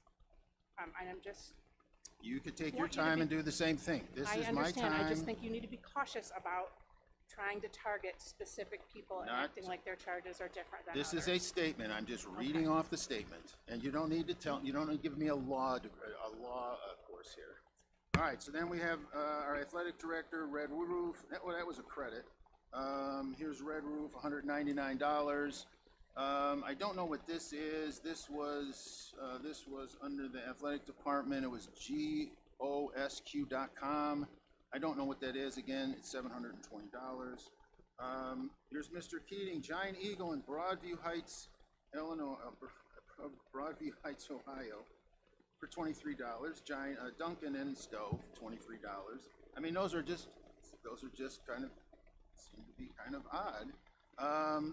You did mention Mr. Treen. Mr. Treen, there was one where Mr. Granton had all of these sites stone, but I see Mr. Treen has one. Now, this was later because this is the October 5th, but just want to know what's going on with Sightstone, you know, so that was for $1,300. Then we go to November 5th, 2024, Athletic Department. I see here we have, it looks like 4 rounds of golf at Pine Hills in Hinckley, Ohio. Now, again, I hope that has something to do with the golf team, but then I go back to the fact, why isn't this on the budget for the athletic department? Why is a credit card, why is a corporate credit card being used for that? So that was my question on that. I see some more again being used by David Albright. And I guess if I go to Grammarly and some more, I don't know, but maybe there's a corporate account. If you guys need this, if you need that help, maybe there's a corporate account that everybody can use it. I don't know if anybody investigated that. We have a Tracy, I don't know what, Webstaurant store, Lancaster, PA, Webstaurant, Tracy Cosmic for $114. Then we have Aisha here again. This stuck out to me, was $451 for a hotel in Columbus. Another $431 for that. Mr. Keating, Giant Eagle in Cleveland, Ohio, for $49.33. You know, again, kind of stuck out. Seemed kind of odd. All right, 12/5/24. We talked about the late fees. Now, if that has something to do with this issue with our, because this is when the credit card issue was. Now, I guess, too, silly me, but I think that would have been something the board should have been made aware of. To my knowledge, we were not. Because there were, approximately about 40 charges in the line of 51, 69, 64 over a 2-day period. But that would have been something nice if maybe the board had been made aware of, and we were not. Again, I hope there's a viable reason, but I'm seeing that the athletic department was charging the Akron YMCA for $150. Then we have our Mr. Keating again with the donuts, Dairy Queen, and more donuts. Patrick, we have a 201 hotel, 428 hotel, $428 hotel. And this is where the late fees, I think, came up, because it said here total interest charge for 2024 was $922. Interest on 45,584 is 513. I guess too, and you don't need to answer this now, but if this happened with this in November 28th of 2024, so we're looking at we're in what month? We're in the 6 month. That's 7 months. It's taking 7 months. Again, you don't need to answer this, but 7 months to get this credit back. That's unfortunate, especially with a bank that I think we have a pretty good relationship with. Yeah, again, a lot more hotels here. The interest charge, January 5th, 2025. So now we're into the new year. I'd like to know just who, I see here where the principal paid for Ohio school counselor. I'd like to know what that was for. Was that a subscription? It's $60, but it's 4. I do believe we have more than 4 counselors. So exactly what was that? What is the school paying for in relation to the counselors? Mr. Keating with Dairy Queen in December for $25. The interest, which again you've explained, has to do with our issue with the food being bought or the card being stolen. Then we have February 5th, 2025. I have a question here. I see there's, again, you don't need to answer. You can answer it later because I know I'm taking a lot of time. That we have points, 6470. What happens to these points? And it was my understanding that we should not have a credit card that accumulates points because we are not a consumer. And with that, and I haven't looked at how many times people have gone to Giant Eagle. How do we know that they're not using their Giant Eagle rewards card, but they're paying and buying something for the school district? So that needs to be something I think that needs to be explored, because that also would be, I guess, fraud. You know, you're using the credit card from the school, and you're getting Giant Eagle points on your account. Here's another. This is a Saturday. It was a hotel with our athletic director, Hampton Inns in Cincinnati. You know, again, I know there's a lot of athletic events and things, but you know, again, we need to look at just how our administrators are using hotels and maybe put some limits on there. Mr. Keating, we have Dairy Queen, and Dairy Queen, and this was in January. Then we have this was an interesting one here. I don't know what the OETC conference is, but that was $260. Ohio Educational Technology Oh yeah, I did Conference. right. Ohio Educational Tech Conference. Okay, and that was a $260 fee for that. Here's Grammarly again, an annual charge for Grammarly. Here's our interest again. Here's our finance charges, which again, I'm assuming they all have to do with, this is the last one, March 5th, 2025. Mr. Keating, Dunkin' Donuts, Dairy Queen, Donut. Here's that OTC conference. I don't know why it's on here twice, but it's on here twice. I don't know Because if more than multiple one people went. person went. Yeah, I don't know if multiple people went. So yeah, so at the point in time you want to be able to provide me with those, we can maybe put all these to rest, and I'll be the first one to sit here and apologize if I've insulted anyone or whatever, but I mean, these are things that certainly people, I think, want to know, and I think we need to look at our credit card a little bit differently going forward. Let me say something. I will say that I'm not saying that we don't need to look at our credit cards and our purchases and our protocols. However, we have sat here today and we have called out names that have been affiliated with some type of purchase that we don't know what that purchase is about. Some of those people are over departments, and therefore those purchases may have come from things that they have done for their department and not necessarily themselves. So I just want to put that on the record and say that we have looked at our protocols, and we will be sharing with the board some things moving forward in regards to protocols and practices for the credit card. I just want to add to, I want to be very clear that those particular names that Mr. Sheehan has called out are just a few people that he's chosen to target, and those similar charges for hotel stays or for food purchases or for subscriptions.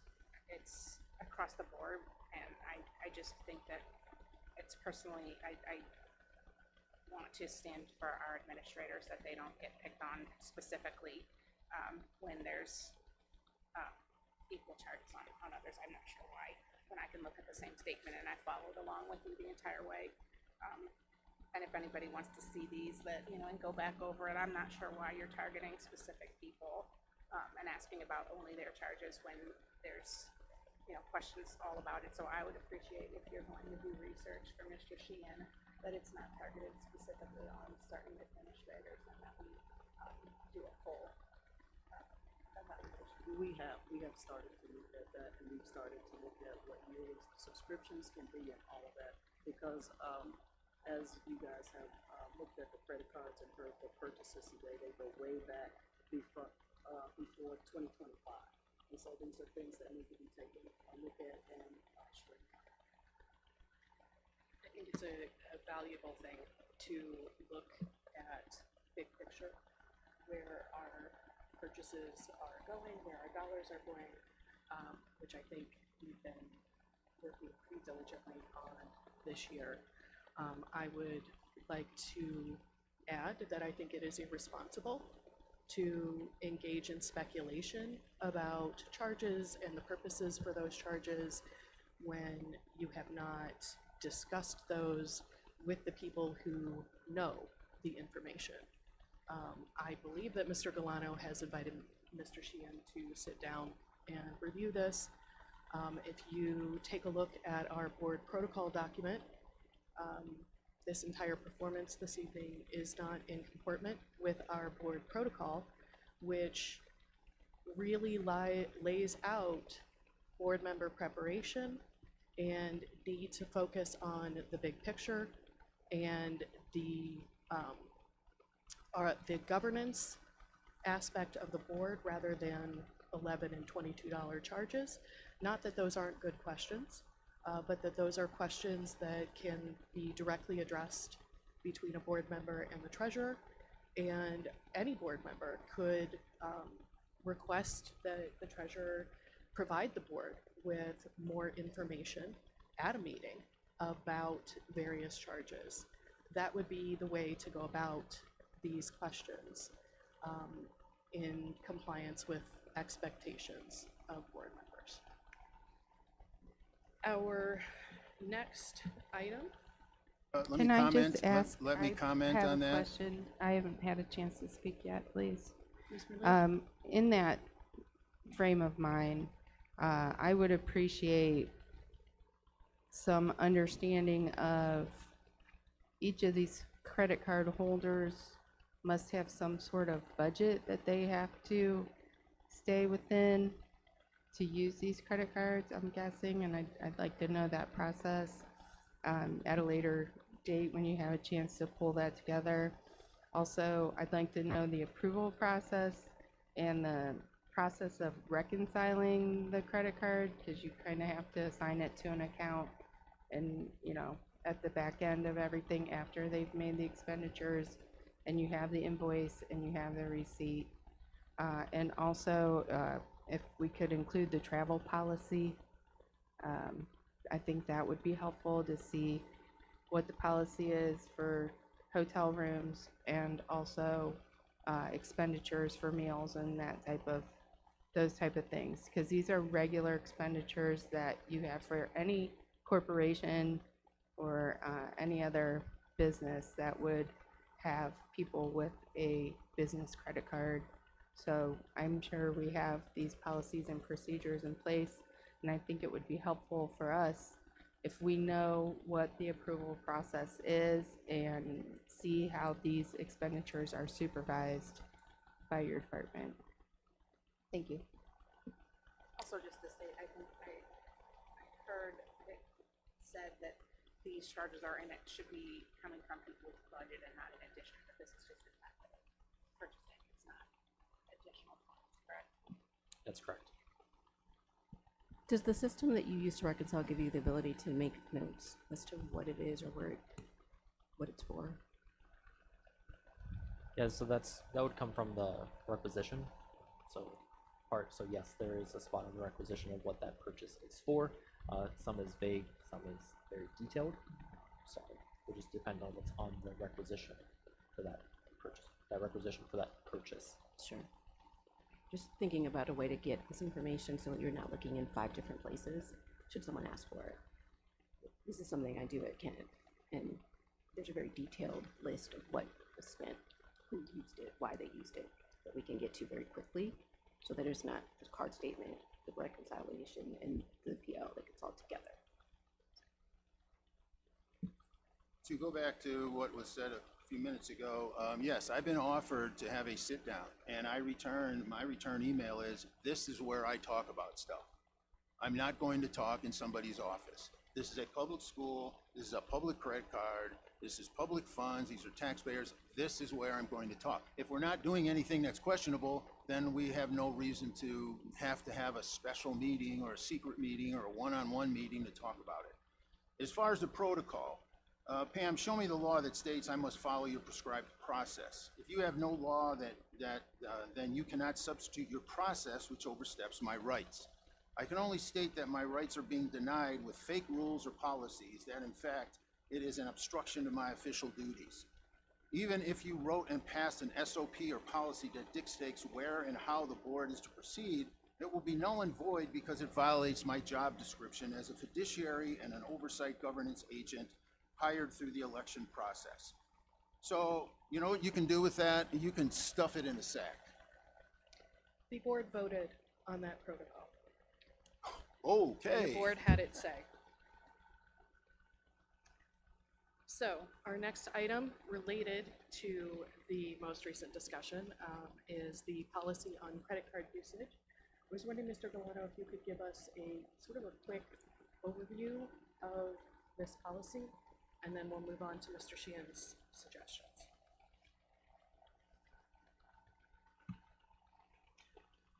Yes, unfortunately, I forgot to attach the policy for this to review it. But in general, the policy, we did update this to account a lot of our principals and administrators to access the credit cards. You know, I think Mr. Sheen alluded to that, you know, they could be using their Giant Eagle of Rewards membership. You know, that comes down to ethics, making sure you're following the code of ethics, not doing something that you shouldn't be doing. But I would have to take a deeper dive into that. So I could try to answer Mr. Sheen's questions at this time. Mr. Sheehan, you have the floor. Yes, yeah, one of the things we can do, we have 20 people that have this credit card. So I think that's the first place we can start. And again, I know this will be board approval, and I'm going to recommend that we sit and we look at 6423 and the use of credit cards. I did talk to several other board, and some of them much larger than ours. They said they have 2 people that have credit cards, the superintendent and the treasurer. So again, do we need to be that restrictive? I don't know. I know Tammy does a ton with the credit card, but again, I don't think 20 people need to be running around with the district credit card. Again, that's just my opinion. Some of the things that it says here, and which Tina was so kind to mention, is we need to put some limitations here as far as, you know, we travel a certain amount. I don't know, this needs to be discussed later. I don't want to talk about it now. I just wanted to bring this up. It needs to, this policy was last updated and last revised in October of 2023. But just some of the things it mentions here, credit cards, however, should not be used in order to circumvent the general purchasing procedures established by the state. There should be a valid and proper purpose. Use of credit cards in an unauthorized or illegal manner may result in revocation of credit privileges. Additionally, any officer or employee of the district who knowingly misuses the credit card. Now, I don't know what's going to constitute that. We may have to talk about that. What is a misuse of the credit card? Account is guilty of a criminal offense. Violations were reported to the appropriate law officials. And we do have an explanation here of the superintendent, the administrative assistant, athletic director, activities clerk, building principals as people that have use of the card, which I think we need to change. Upon receipt of the credit card, and this is why I asked for these things, to inform merchants that the purchase is official school business only, so I don't know how we're doing that, and maintain credit cards in a secure fashion. Now, if 22 people have that, I don't know how we can guarantee that. and use reasonable care in making purchases online, refrain from providing credit card information unknown, which is again something which I'll get into on what we're doing to our poor kids as far as the internet, but we're buying stuff online. They are tracking that stuff. But here's D, maintain sufficient documentation of all purchases, including but not limited to charge receipts, original cash register, or other detailed receipts and invoices. So again, I'm assuming that we will have all these, or we have all these, and provide documentation of all purchases to the treasurer in a timely manner. So yeah, those are my concerns, which I think we require a policy meeting or whatever it's going to take to do that. Because in respect to what Tina had mentioned, you know, having some guidelines, again, anything that's going to be used, be approved by the superintendent / treasurer, the district. You know, these were just suggestions. The district will reimburse for one registration per year. We see where there's people going to multiple registrations. We need to put a cap on that. If a conference and training is less than 150 miles, hey, you don't get your hotel paid for. My wife worked for 6 months driving back and forth from Columbus. All right, it can be done. You know, $100 a daily stipend for food and drinks. You know, we need to put some parameters on when our people are using this. And you should pay for it yourself. And then fill out I just had here a summary form that you hand in the summary form and the receipts and everything you did. And then the superintendent or the treasurer has 30 days to review it. And then can decide whether they're going to reimburse you for any of those. You know, but I think people, if we're sending our professionals to conferences, we should know, why did they attend? What did they learn? You know, what are they going to bring back to help the students? You know, would you attend it again? Would you recommend it to a colleague? I mean, these are just ideas. Again, there should be something that, you know, we just send off an administrator to an event. We don't know where they learned anything, if they went to one meeting. You know, Now, what they you did. don't know that, but that's not accurate to the But departments. I'm You can't saying make we should accusations have and it say that documented. people don't. We should have it That's documented. not a fair Thank you for assessment. interrupting, but we Okay, should but have you're we making should have statements as a, if they're fact, and you are just Okay. plain old making it up. That is, every thank single. you for interrupting me. Every single professional development that I've attended, there's been a report about, and as has been anyone else that I'm aware of. So please do not spread misinformation by just stating that there's nothing done after the fact. That's just not accurate, Mr. Sheehan. Well, I guess with that, if there's a policy or something, I would like to see it. Maybe I'd missed it. Again, I could be 100% wrong. I could be making the biggest fool in the world on me. But you know what? I'm going to share this stuff in public. And I'll take whatever comes. You're engaging in speculation. Do you have any information to share? Yes, based on the policy, which was revised in 17, revised again in 18, and also revised in 22. We have taken a look at this policy because the credit card concerns have come up. Patrick and I have come down to really cutting who will be using credit cards moving forward. As I've stated earlier, that we have looked at these protocols and procedures, and we will be sharing those with the board.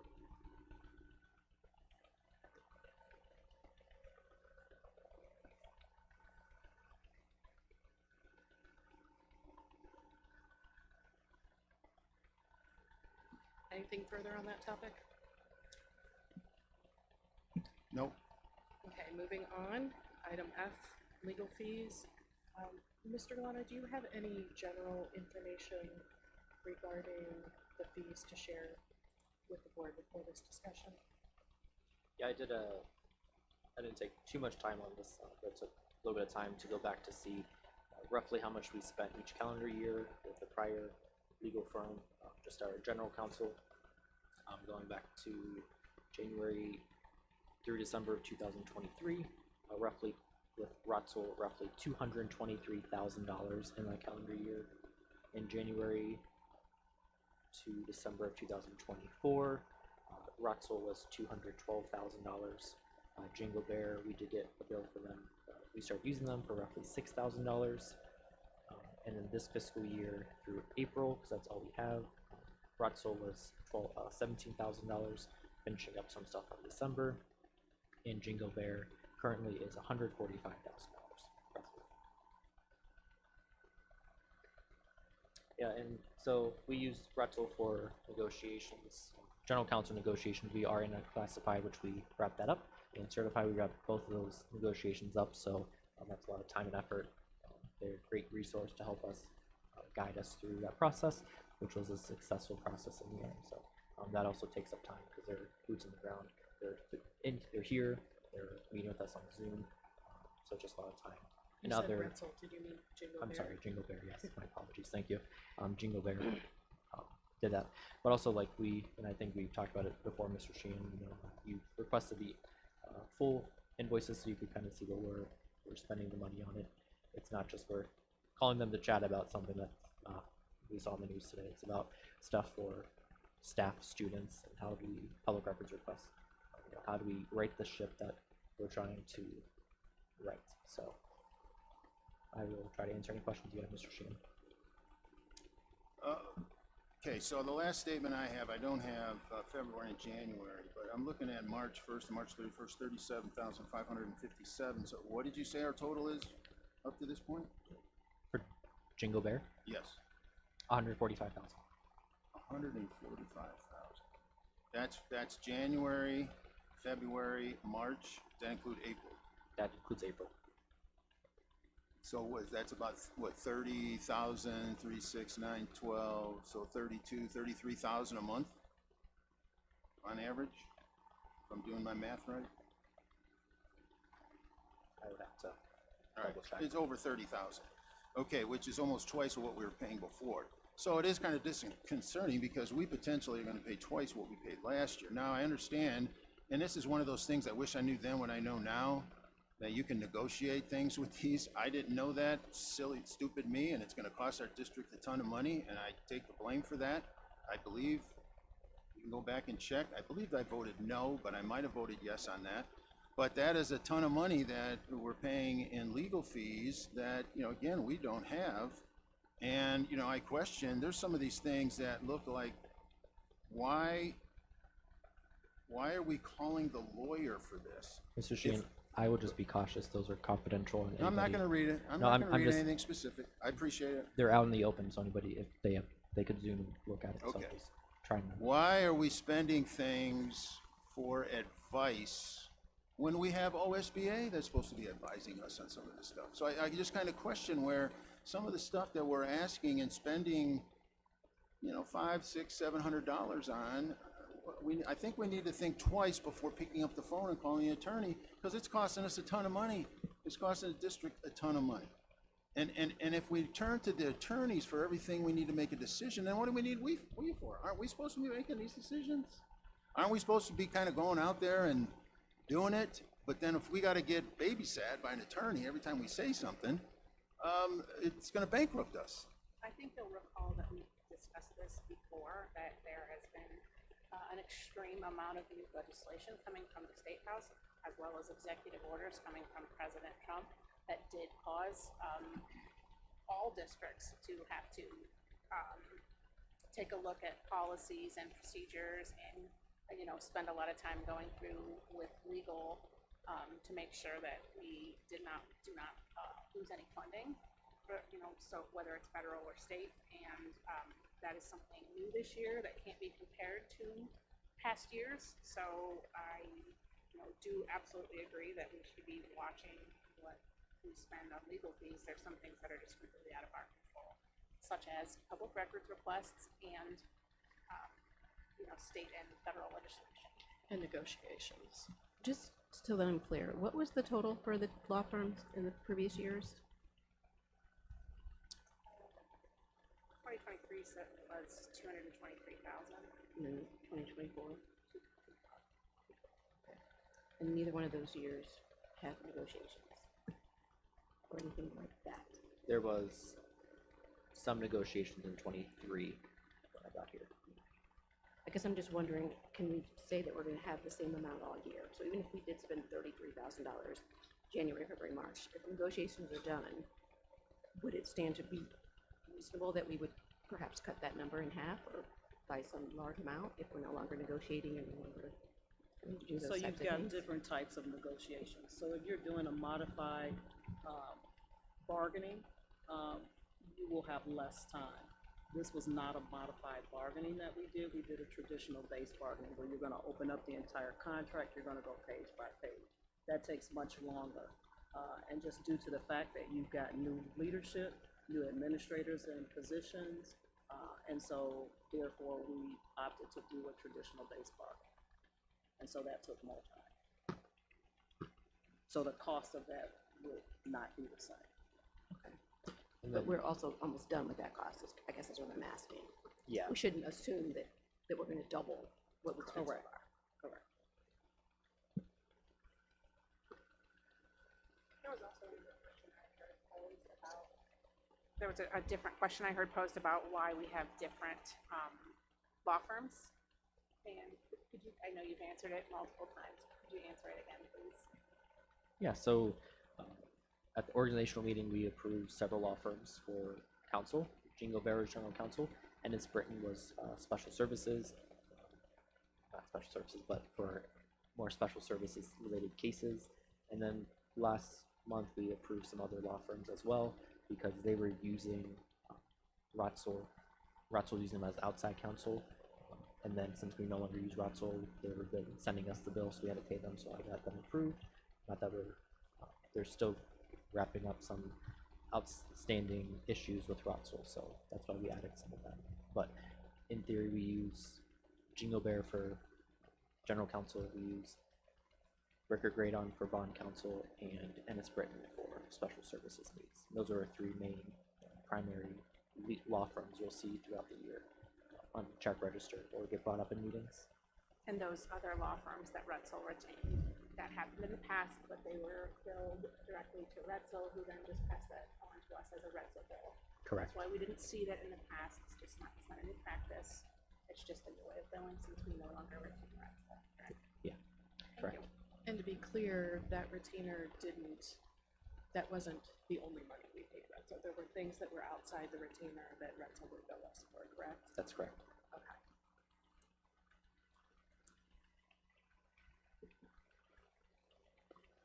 Anything else on this item?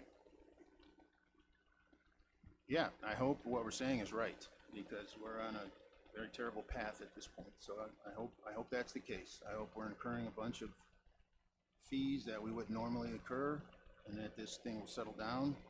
But we'll know soon enough. But I think across the board, at the point of picking up that phone, that maybe we think twice, as far as, because the clock is ticking at $325 an hour, as far as what we're paying. I did have one general question. I saw there was something mentioned here, the BTA Club. What is the BTA Club? And this was on March 7th. That's Bulldogs Taking Action, and that was part of what needed to be looked at as a part of President Trump's executive orders. Okay. So All right, I that just didn't cost know would what, be I tried to associated find with out that. what that was. Mhm.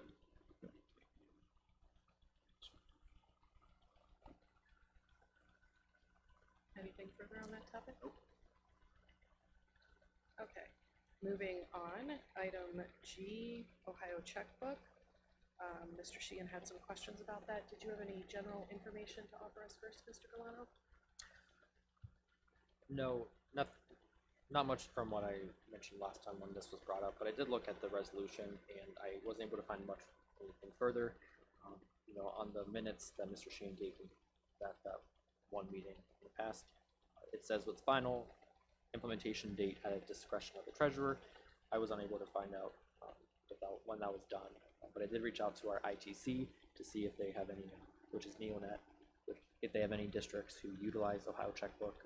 So if they do get back to me, I will reach out to that district to see what it all entails and get back, report more on that. But Mr. Sheehan, if you have any questions. No, if you will report to me, right, because it's very disconcerting that we're part of that, and I kind of know why it was stopped, and it shouldn't have been, but it was, and it needs to be reactivated again. So it was voted on, unless the board wants to bring up that policy and change it. And then just so every year, which I'll be doing now, the state does get almost every piece of information through EMIS. financial EMIS, staff EMIS, and student EMIS every single year. So the state does get it, the information that our financial information, staff and student, like I said. So they do get that information. What they do with it outside of that is up to them. So we try to be as transparent as possible. So once I get into that information, I will be happy to share with the board.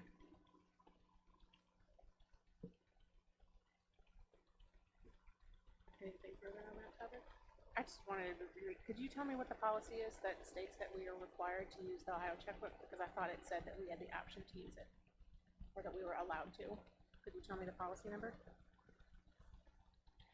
Mr. Sheehan, could you please turn on your mic? It was under new business, and this was passed on September 8th, 2015 by the board at the time.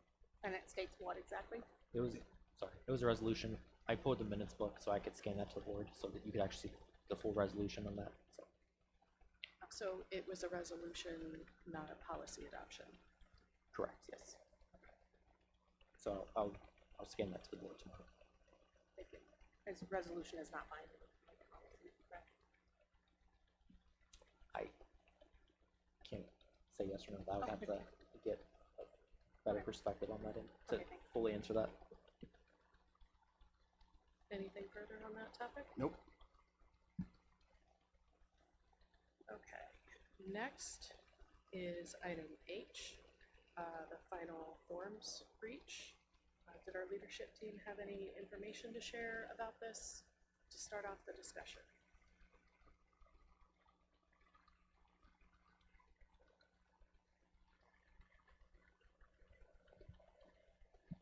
Sorry, this is not used to the short podium.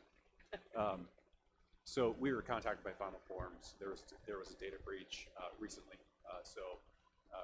On the slides above your heads for the viewing audience, here's kind of like what happened. The big thing is on May 30th, they detected unauthorized access, and what ended up happening is they got communication with the districts that were impacted in Final Forms that is used in enrollment and athletics. That is our primary way to gain parent or guardian input to information, and then we reconcile that against our student information system.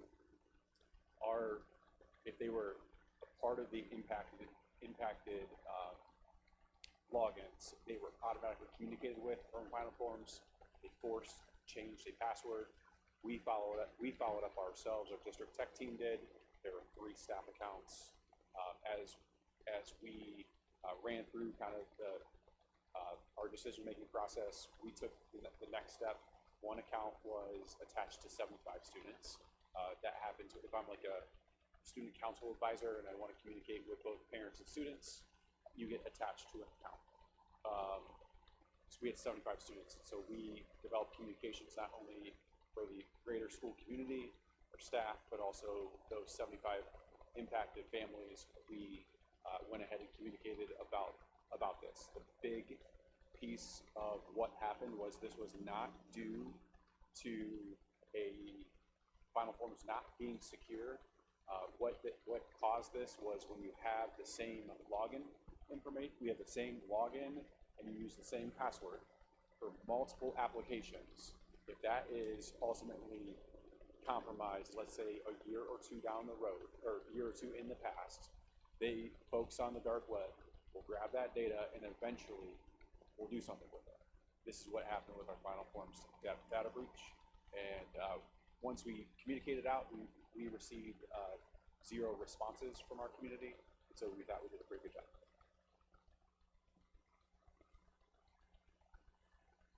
Mr. Sheehan? Okay, I don't know whether it was a safety meeting or a board meeting, but I brought up Final Forms. And this is the stuff that scares me to death. We are 1 or 2 clicks away from people getting our parents' information, our children's information. Now, let me just ask about Final Forms. Has Final Forms 2025, has that been stripped? Is that clean? Are there anything on it right now? We're out of school, kids aren't involved in any sports. Has that been erased? No, so that automatically rolls over. That's how Final Forms work. It rolls over annually, okay, for existing accounts. And then as a way to help our parents out so that they don't have to fill out multiple pages of information. They relog back in, they review what has changed. If there is no changes, they submit, and then move forward. That will not be an option. Well, there's options for everything. But the other thing I would like to explore, and again, we're not going to get it accomplished tonight, is parents should have an option of filling this stuff out on paper. Our stuff is being compromised. You're living in a bubble if you don't think that evil people can get this information. And when I get into EcuClimber, I'll even share more stuff. Anything we do online. How many times have you walked through your living room and said, I want a new pair of tennis shoes, and I pull up my phone and here's 6 ads for tennis shoes? All right? How many times that happened? How many times you're sitting there, and I'm guilty, I have Alexa, I shouldn't have it, but Alexa's sitting there, Alexa knows a lot of what I'm doing. Where's that data going? All right, it's going all over the place that people are using, and in most cases for not good reason. But we're exposing our children and our children's families to this stuff, and we need to think of another way, because if it does get breached and it's 750 kids, what do you say? Oops, we got breached. You know, we need to think about it. We need to give this a good hard think and go back to paper and pencil, that people can fill this stuff out. So it can't be tracked, it can't be lost, it can't be compromised, it can't be copied. It can't be, I mean, I told you, as a coach can sit there and see all the medications a kid can take. Coach shouldn't have access to that. I mean, you're talking about HIPAA violations and all that stuff. There's way too much data that people are available to. So we really need to think about that, because again, it happened, didn't hurt anybody, but what about next time? And so I think we need to give serious consideration of how we're gathering data from our families and our kids. Oh, as a parent of a child in sports, that was definitely information that the coach should have, what medications that my child needs. And you know what I had at one time? I had a bunch of index cards with their name, their address, their phone number, anything the parent wanted to let me know. Because there's information on there that maybe the parent doesn't want you to know. But I had index cards, and it worked fine. And then when my kid got hurt, I went to the index card.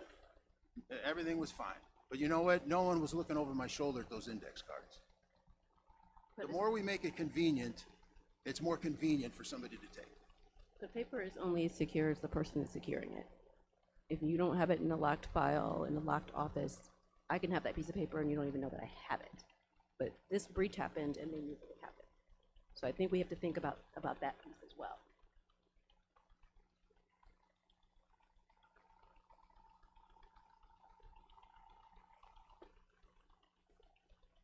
Anything further? Nope. Okay. 9I, regarding the comments section on the YouTube channel. Dr. Poole, did you want to give us some information to start with? Yes, comment sections on YouTube channel. This is not something that most school districts do, because comments are just that. They're comments, they're opinions, they're reactions. They're not questions. And so therefore, to turn on the comment section means that someone would have to monitor that. And we don't monitor comments. We monitor questions that are coming in that are feasible for us to respond to. So I have asked for our webmaster to create a feedback and question section that is on the superintendent's page. If you are to click on that link, you go to the next slide for me. What you'll have is a feedback form, and this will come directly to the superintendent. Most people send me an email and I do respond, but now we have a form where we can track that information to see what those questions are, to see if there's a theme coming from those questions and things we can share here at the board meeting. If you go to the next slide, I've also created a section for the board members. So if you have questions that are directly for the board, you can also fill that out there, and the board members can also be able to come back to the board meeting and also share the questions that are coming there. But to recommend for us to turn on the comment section of a YouTube channel is just like anything else, social media wise, and those are opinions and reactions. I would not advise that. I actually recall, a number of years ago when the city of Stow started posting on YouTube, and there was a question, I just recall from the meeting, and there was a question about comments on theirs, and the answer that the legal department gave at that point was that it's not legally recommended because of sunshine, or because of record retention laws and the way comments can be deleted, and something, if you put comments, it becomes a form of yeah, it becomes, right, exactly, and that it would be subject to, records retention and a lot more. So it wasn't something that the district, or that the city was interested in doing. I would assume that they would do the same. Mr. Sheehan? No, I commend you on doing that. Is there some way, like on a day of a board meeting or something, that we can have a pop-up, that makes it just third grade simple, that they can find it? And the reason I say that, what scares me, I was talking to a couple of sixth grade parents. I don't know what happened, but I said, did you guys see the opt-out forms? And they didn't know what I was talking about. So if we have them online, they're either hidden or parents are not made aware. There needs to be a better job at making them aware where these things are. We are our website is under construction. If you have paid attention to it, you see that there's a lot of cleanup that has been done on the website. To have that feedback question on there, I'll have to talk to the webmaster and ask them if when we post the actual board meeting, if there's a way to also post the question feedback section on there as well. Or maybe even like after, because I know before we get the little pop-up that says the meeting is today, so meeting's over. If you had any questions about the board, whatever, Okay. put that in there. And I mean, I see what you're saying as far as the comment section. I just saw, people, I don't want them beating their cat. They may have something they want to talk about and they're ready to type, so give them that opportunity to do it, and it'll just make them angry. I can't type on the YouTube page because they turned it off. So you know where they're going to go? Hey, they don't want me to type it on there, so. And that's why I said this is on the Board of Education drop-down menu. Once you hit Board of Education, it's right there in the drop-down menu for people to see. If you want to ask a question to the superintendent, just hit the superintendent's page. There's also a drop-down menu right there for people to see. But we will try to make sure that we put it up when we have our board agenda meeting so people can type right in. In that same vein, sorry. I just want to say I really appreciate this. It's a further step, right? We've been working over the last several years to make sure that folks know how to reach out to the board, and we created the board email rather than having people have to look up all of the individual members of the board email, include them all, right? We've been trying to make the questions more accessible, make sure that people know how to ask them, and how to get a hold of us. So this is just that extra step. They don't have to remember the BOE email address. They can just do a form. So I think it's a great idea. And this also goes to all of the board members. So it's just like sending it out in an email. All board members will get this feedback. Thank you. I was going to say, in the same vein, as kind of a follow-up, something that I've been thinking about, and I just haven't got around to formally asking for it. So I was thinking, I have seen a lot of questions, whether in the community and different things on social media, and I know that we are, as board members, not to go comment on threads and maybe the board would become a meeting or something. So I was wondering if it was possible, and it could come up with something like this too, that if we see a couple of questions asked multiple times, could we add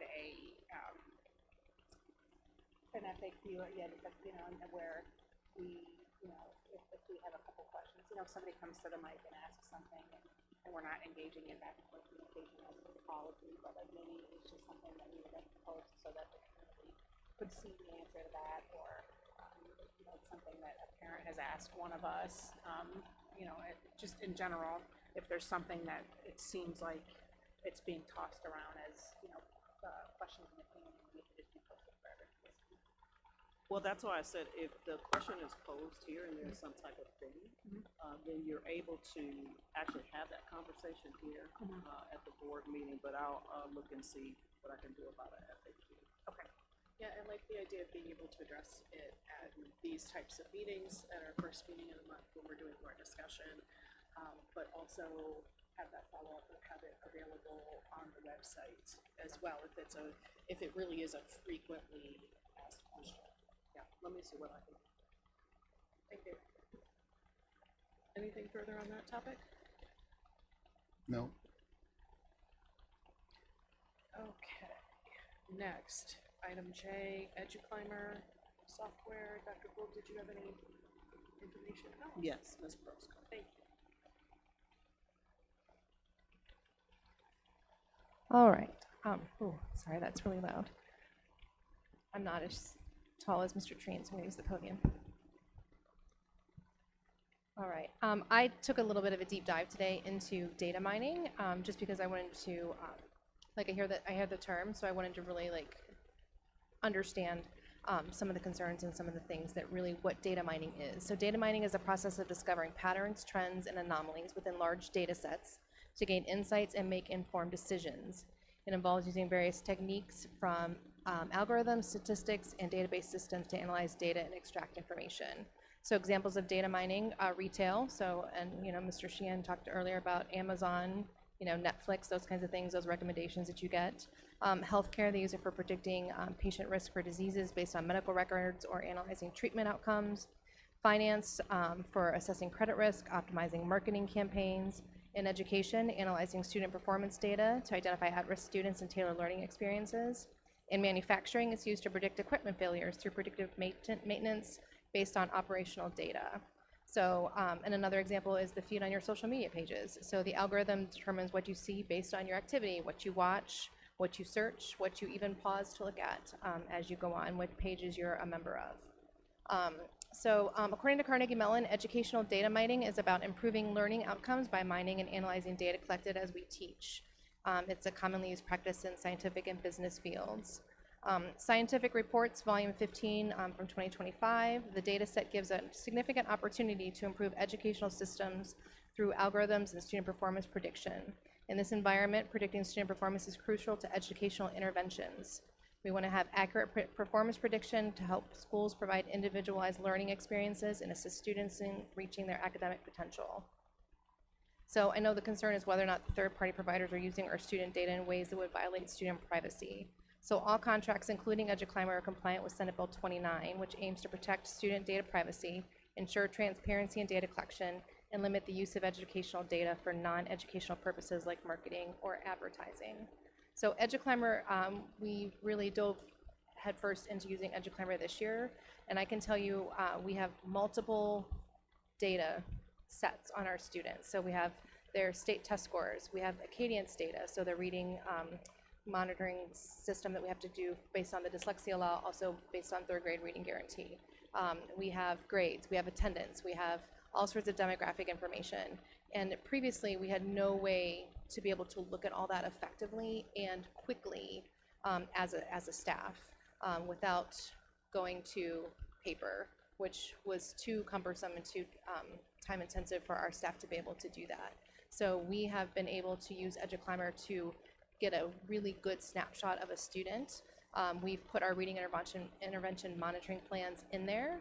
We've also added, we have crisis intervention plans for students that have behavioral needs. So that form we've built in there is also accessible to any staff member that has students in their class. So, and that will go from year to year. So teachers can see we're not starting over when they go to next school year. So we have a plan that works this year. That plan can get started for next year, and then we can help revise it as we need to as students make progress and move forward. So there's just some of the different ways that we're using EduClimber, but for the first time, our teachers have access to student data to be able to make decisions in a timely fashion so they can respond to student needs and students can make growth. And I know we haven't gotten there yet, but I think we're really pleased with our state test scores and the way that they've come in. We've seen a lot of really meaningful progress, and I attribute some of that to the EduClimber system that's there so that we can look at student data and we can make decisions quickly. Mr. Sheehan?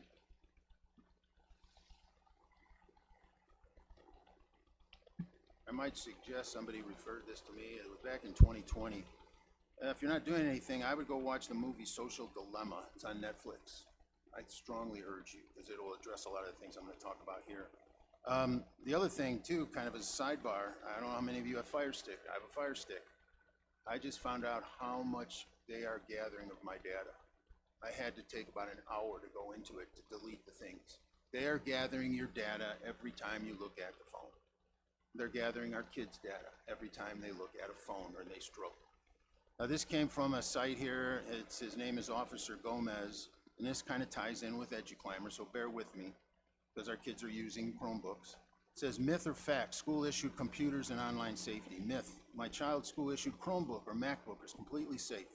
The school has it locked down. They can't access TikTok, Snapchat, or inappropriate content. Now, sidebar with that, your kids are 3 clicks from a pedophile or from some rude, disgusting material. 3 clicks, and I challenge you to research that. While most school devices come with filters and monitoring software, many kids know how to bypass them, and they do. Common workarounds kids use to outsmart school controls: VPNs, quick downloads that tunnel around school filters, safe mode or guest account disables monitoring tools, proxy websites, disguised sites that allow full browsing access, hotspots. They'll use a sibling or a friend's phone to create their own internet access. Kids get unfiltered YouTube by putting YouTube links into Google Docs. And I just found this out the other day, and I'll bring it to you the next meeting, about their exposure when they go to Google Sheets. You think Google Sheets is pretty safe? There is a tremendous exposure that kids can be influenced by on Google Sheets. I'll get you more on that. I was shocked. Kids don't just stumble into these tricks. They share tips with each other, making it hard for schools and parents to keep up. The same issue applies to home monitoring systems or smartphones. If your kid wants around it, they'll find a way. They use the word addiction on purpose, because that's what screen time has become for many of them. Heads up, some schools are sending Chromebooks home for the summer. Personally, not a fan. That's an all-access pass to mischief for a lot of kids. This isn't fear-mongering. It's about being informed. Monitoring software is helpful, but not foolproof. Your best defense is curiosity, conversation, and connection. Stay sharp out there, parents. Happy parenting, Officer Gomez. Now, just to go on a couple other things, I think, do we use PowerSchool? Do we use that still? We use PowerSchool only for our financial software. Okay, it's just that PowerSchool has 30 class action lawsuits against it because of... Mr. Sheehan, this item is about EduClimber? Yes, well, this is all...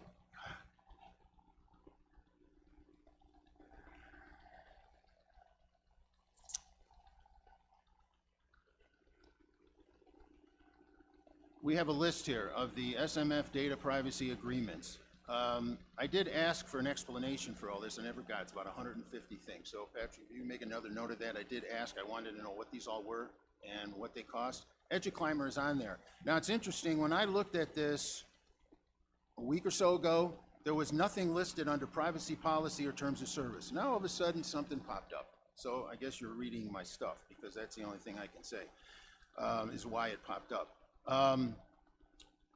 Let me start with this. What is EduClimber costing us? What's it costing the district? I don't have that number in front of me. I think we'll have to give that to you. All right, now, they do have pretty nice statements here.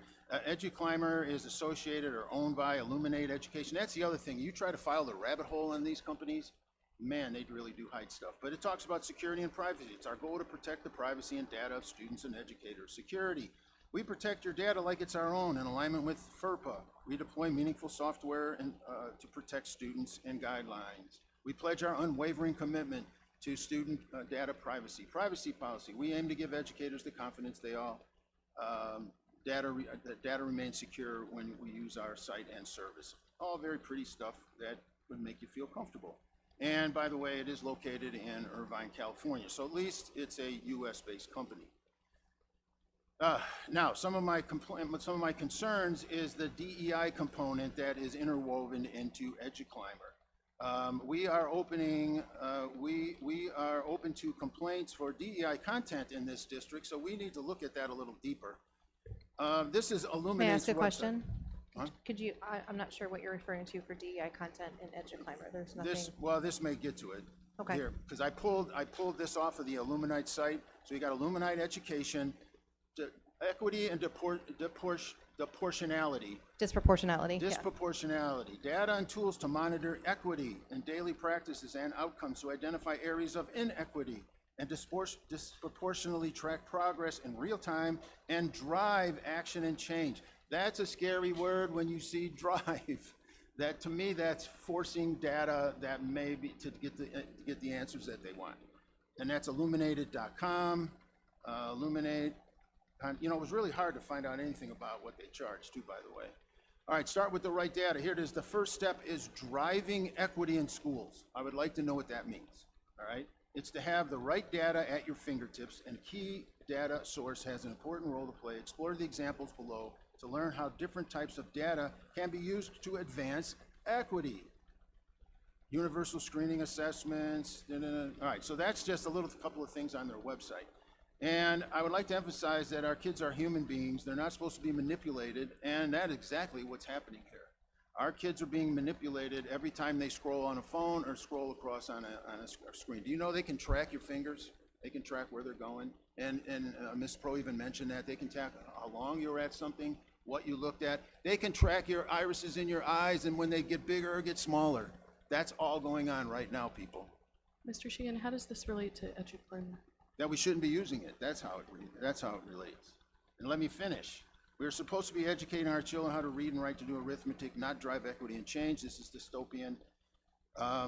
They're sucking data from our kids. They're stealing our brain capital. That's all we have left is what we have in here, and they're stealing that. And again, you know, I mentioned Fire Stick, Chromebooks, Alexa, Amazon. They are gathering the data. They are taking our data. When you do that little test, you answer that little survey, they are taking that data. It might not be Johnny Jones at 123 Maple Street, but it might be male age 10, Stow, Ohio. And they're going to take all that data, and they're going to see all that stuff from all those kids in Stow, and then they're going to look at, these are billion-dollar companies.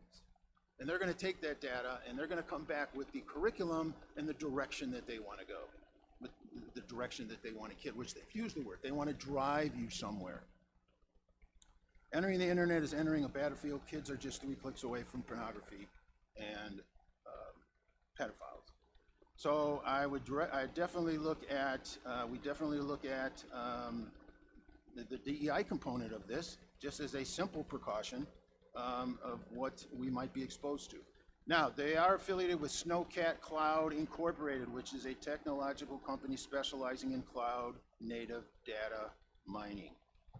It is also known as EduClimber. They track, it says to track and improve students' performance.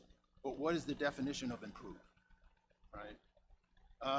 Illuminate, collect, organize, and analyze student data to support data-driven decision-making. Who is making this? Who are making these decisions? EduClimber and Educate are connected. EduClimber brand was expected to fade. It'll eventually be Illuminate. Yes, both EduClimber and Illuminate engage in data mining for student information. EduClimber is a cloud-based platform developed by Illuminate, focused on aggregating and visualizing whole child. Again, that's a big buzzword in all of this SEI, SEL stuff. Whole child. Our job is not the whole child. Our job is to educate the kids and give them an opportunity to go out and get a job. So that's a scary phrase when they put in there. Data including academic performance, attendance, behavioral incidents, social, emotional, behavior. You know, that's the other thing they're doing. They're changing all the wordings here. You know, they know that, you know, the government, whatever's onto them, so they're starting to change stuff up. And intervention outcomes.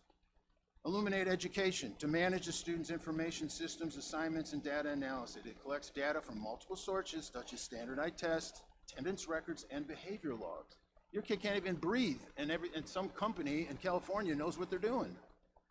Illuminate Education, to manage student information systems, assessments, data analytics. It collects data from multiple sources, such as standardized tests. I just read that, sorry. Do they mine student information? Yes.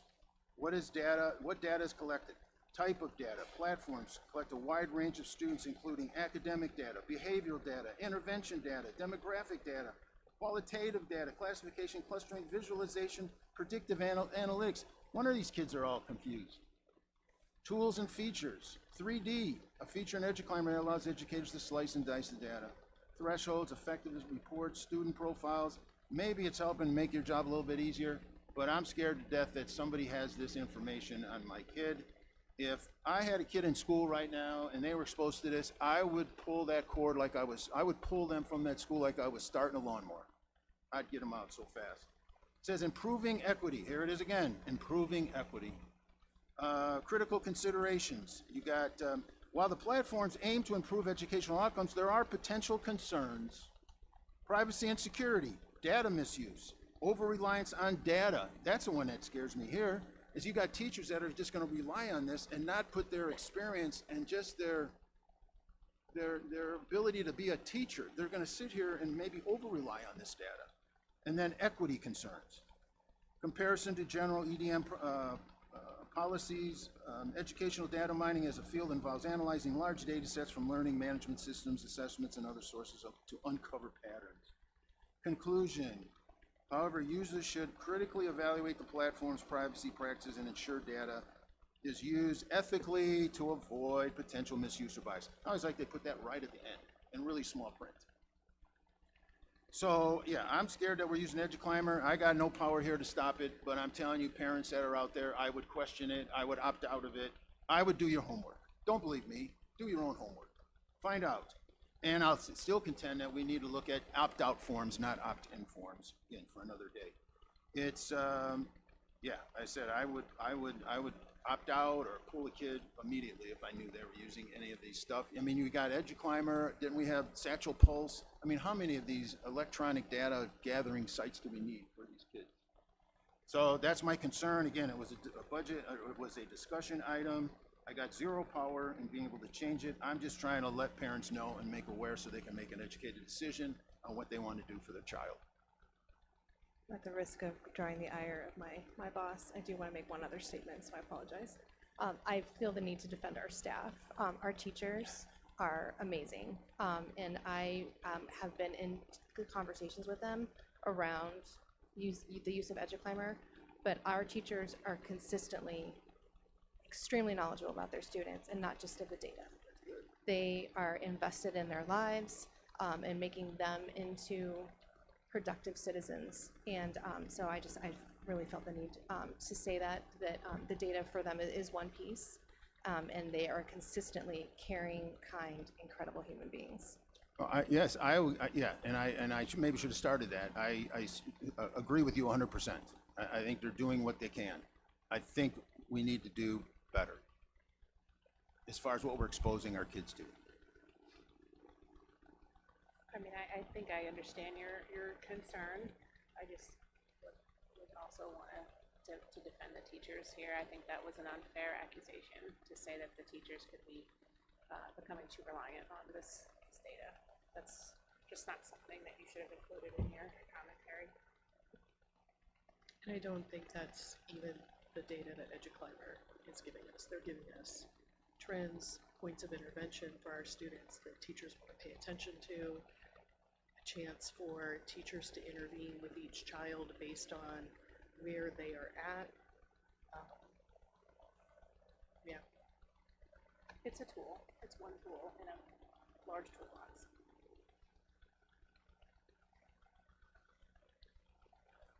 Anything further on this item? Okay, item K, department budgets. Mr. Delano, did you have any background information for us as we begin this item? Yeah, I totally missed the presentation for the theme today. So budget season usually happens end of March, starting April. We were behind just with a lot of things going on, but that happened end of April, early May.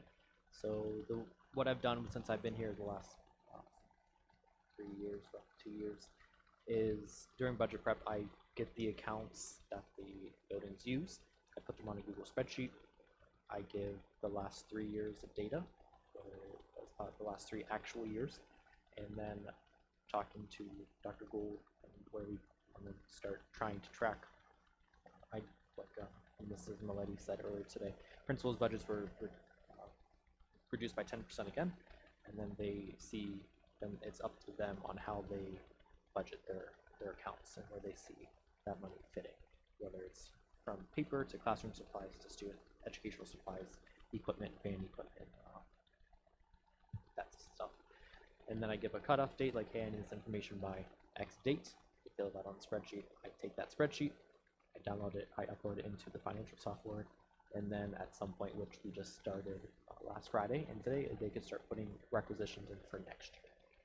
So, and then if there's any big ticket items, this year we did try to track the process of if you need any equipment needs, instead of the building level buying it, it's going to business services now, so we can kind of get a ballpark and look at cheaper quotes. So not every building's buying 10 chairs. If we need 100 chairs, we can buy 100 chairs and get better quote pricing that way, and also for our inventory as well. And then, so what Mrs. Brown and I did last year was we took the dollar per student amount, kind of average it out for what each elementary would get, so that it would be equitable across the line, so that every more equitable than we've been doing in the past, so that every elementary school will have X amount of dollars, and $1 per student. We take the April or the May ADM of that month for the building, and then that's what they base it on. And then in the event that they need more money, we have a conversation, but normally they've been doing well with staying within the means. And then this year for building budgets, we are using some of the foodie paloozas to distribute to the buildings to help subsidize the cost. And also, like Mrs. Lady said earlier today about student fees, we are trying to bring those back to help subsidize the costs. So take it out of general fund and put it into student fees. Mr. Sheen? I was going to ask what the question was. Yeah, I did have a question. You did send me, I asked, I think, athletic department, busing, and one other one. I didn't scroll through all of them, and I was just kind of looking at the athletic department one, just went over that one first. And I'm looking at this, and it was just a list of items. I mean, this is a performance to budget. Where is there the sheet that forecasts the budget that that department's going to hold itself to? And then where's that approved? And what happens if they go over it? Because I'm looking at, and it was hard making a copy of this, but I'm looking at, there was one item here, this was in 2022, I'm reading this and it says budget 0, but it says period expenses $1,400, and then it's got year to date, and then encumbrances, and then balance minus 10,169. And here's another one, minus 17,072. Here's one minus 32,000. So if you had again, I'm not an accountant, I don't know how this is done, but my little bit of knowledge is that a department comes and here's what we're going to spend this year, and here's what we're going to spend it on. And the CEO says, no, you're going to have to cut this, change that, delete this. Or it's good to go, we sign off on it. If I go over that number, I got to go back to the CEO and say I want more numbers. So what you sent me is not a budget. So do the different departments actually provide you with a budget?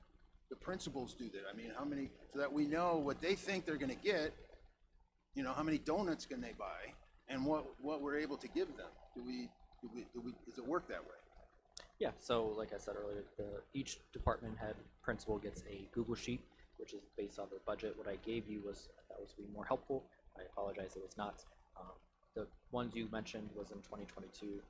I can't really speak to what happened in 22. As examples. But yeah, so anytime if, let's say, budget line item has $200, but out of my account I have $500, I can move budget, but I have more budget in B, I can move money from B to A to cover the costs. So they get a pot of money, and then if they need more money in one budget item, they have to use within their own budget. Now, if they need more money, that's when they come to Dr. Gould and myself to talk about why they need additional funds, and where can we take that from somewhere else. I think one thing you'll notice is that there was a lot of loose procedures in the past that Mr. Bono has tried to get his hands around when he started. And it's, if you're looking at something in 2022, it's It's not gonna look the same as the. Well, yeah, it did. I mean, I got all the way down to 2024, and it just looks too small to read. But yes, it did. It looked the same. You know, again, I question if you're having football equipment and you're saying it's only going to cost me $10,000, I would think I have some history as a school of what football equipment, so I should probably be pretty close. But this was an overage of $32,000, so that's why I said, what happens when a department gives you a budget and they decide they go over $32,000? You know, that's why I'm just unclear of how we What do year this. was that? Which line item are you looking at? What line? What This year? was 2022. It says football, So- high school, other supplies. It says 590 was the. I said it was hard to copy this thing, but it was budgeted item was $10,374.50. There were year-to-date expenses, encumbrances, but then said balance minus $32,474.78. So I read that and I'm thinking, man, he was way off on determining what it was going to cost to fund football for that year. So is it the line item or the entire budget? Because I think that's what Patrick is trying Well, to explain. To me, this isn't a budget. This is just a performance to budget. This So there's isn't no telling me total amount for here's athletics.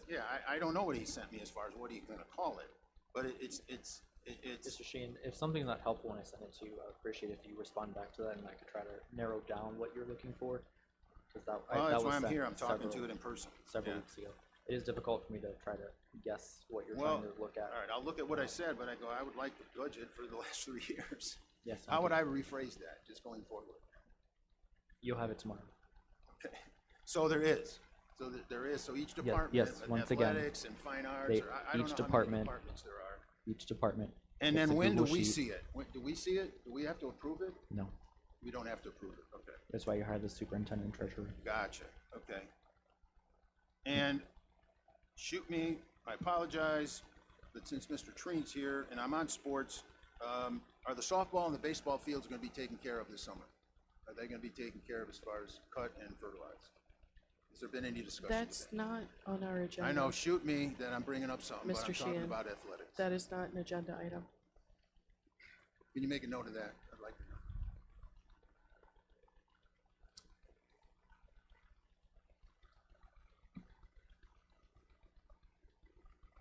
Anything further on department budgets?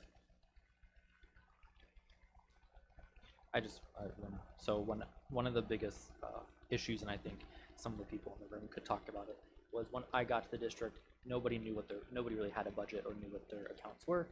So that's when, right now, that if your budget is $10,000, you cannot exceed that unless you move money to that budget. So we did a lot of cleanup, like Mr. Rodolnik said, so that I try to make the process as easy as possible. I don't make them use the system because that's a headache. So I figured the Google Sheets is the easiest way, and we can be collaborative in that aspect. So kind of clarify some of the stuff. I don't know what happened in 2022. Besides, there may have been money. Now, even if I have flagged any account that they're trying to use has like no money in it, like it will get flagged and says there's no money left. You need to do a budget transfer. In the past, it was not triggered, so you could exceed a budget if there was one. So now there is. And so somebody sends a budget and they're way off. Is that person, is that department chair, is that administrator, are they held responsible for this? Or is it oops, you over budgeted, we're gonna have to give you some more money? What's the accountability on that particular person if they screw up their budget and it costs us more money? Yeah, we would definitely have a conversation with them about it, but it really hasn't happened. And then I'm assuming with your new process, you could hopefully get a feel for that, couldn't you? I mean, before you get to the end of the year and say, oops, we were over budget. I mean, whether it's quarterly, monthly, every 2 months, so we can see you're kind of flying, or you're anticipate, you're running into your use football. Okay, football, they're probably their big seat, you're saying July, August, September, they probably spend a ton of money. Maybe they don't spend as much, to kind of say, hey, is this realistic? So we don't have that issue of, oops, we got to fund this because we need it, or it's something we can't not fund. But now it's screwing up all our numbers because the person didn't do it right. So as far as where the accountability comes on that person. I think you'll find across the board that there's more accountability being placed at every single level. And it's just gonna take some time for that to become commonplace. And I hope that you'll see the results of it soon.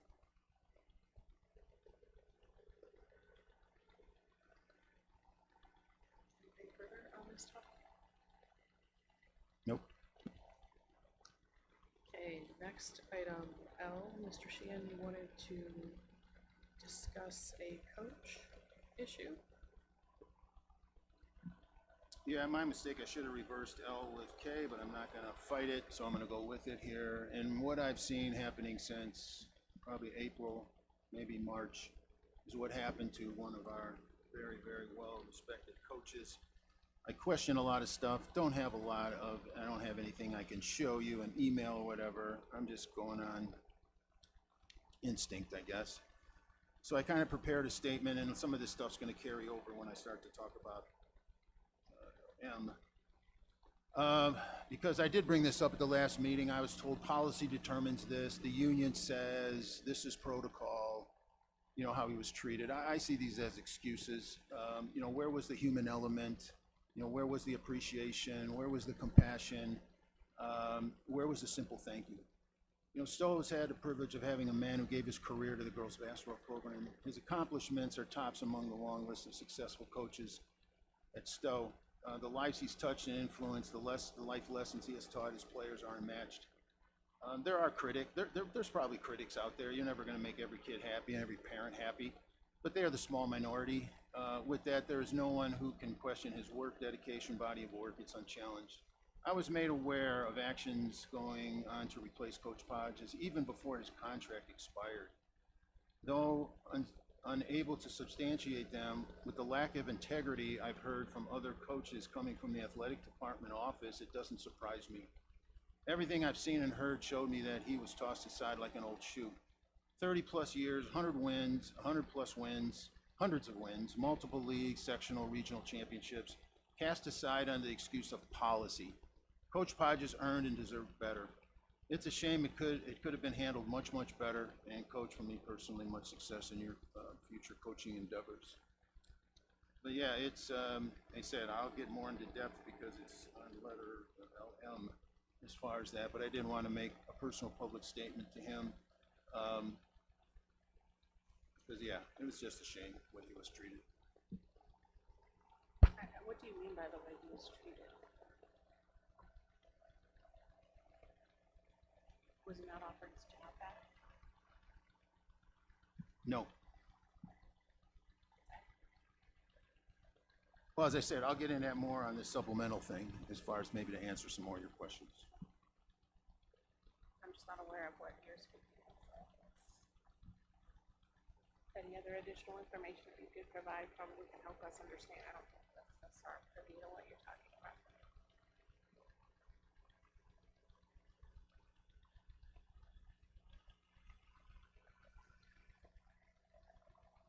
No, that's all I have on L. Anything else on that topic? Let's move on to item M, supplementals. Did we have some background information regarding that to share? Mr. Lowe? Sure. You know, as part of my role as the human resource director is to kind of clean up some different things that through the past, you know, and one of our supplementals that should be done is at the end of each year, it should be non-renewed. So we've gotten into the practice, we've gotten away from that over the last years. It's been inconsistent through my department, so that's something we wanted to clean up. It's not fun, you know, to do those non-renewals for our coaches, as they've done a tremendous job for our kids throughout the system, but you know, it's just that process that we've done, and we want to start back with that. So, and that also matches the contract that they would sign at the beginning of each year. So through that process, what we've done is, you know, we've non-renewed those supplemental positions for our non-teachers in the district. Then there was a 10-day waiting period where they were able to, before we posted the positions, and then we posted those positions and people were able to reapply. And we're currently going through that process as we speak. So this is in accordance with their supplemental contracts and in accordance with policy. It just had not been being done under previous HR practices. Correct. That's something we wanna clean up and get into the practice of just really following that contract. And it was across the board, teachers, or if you were not a teacher, they were all non-renewed, it wasn't anyone specific? Correct.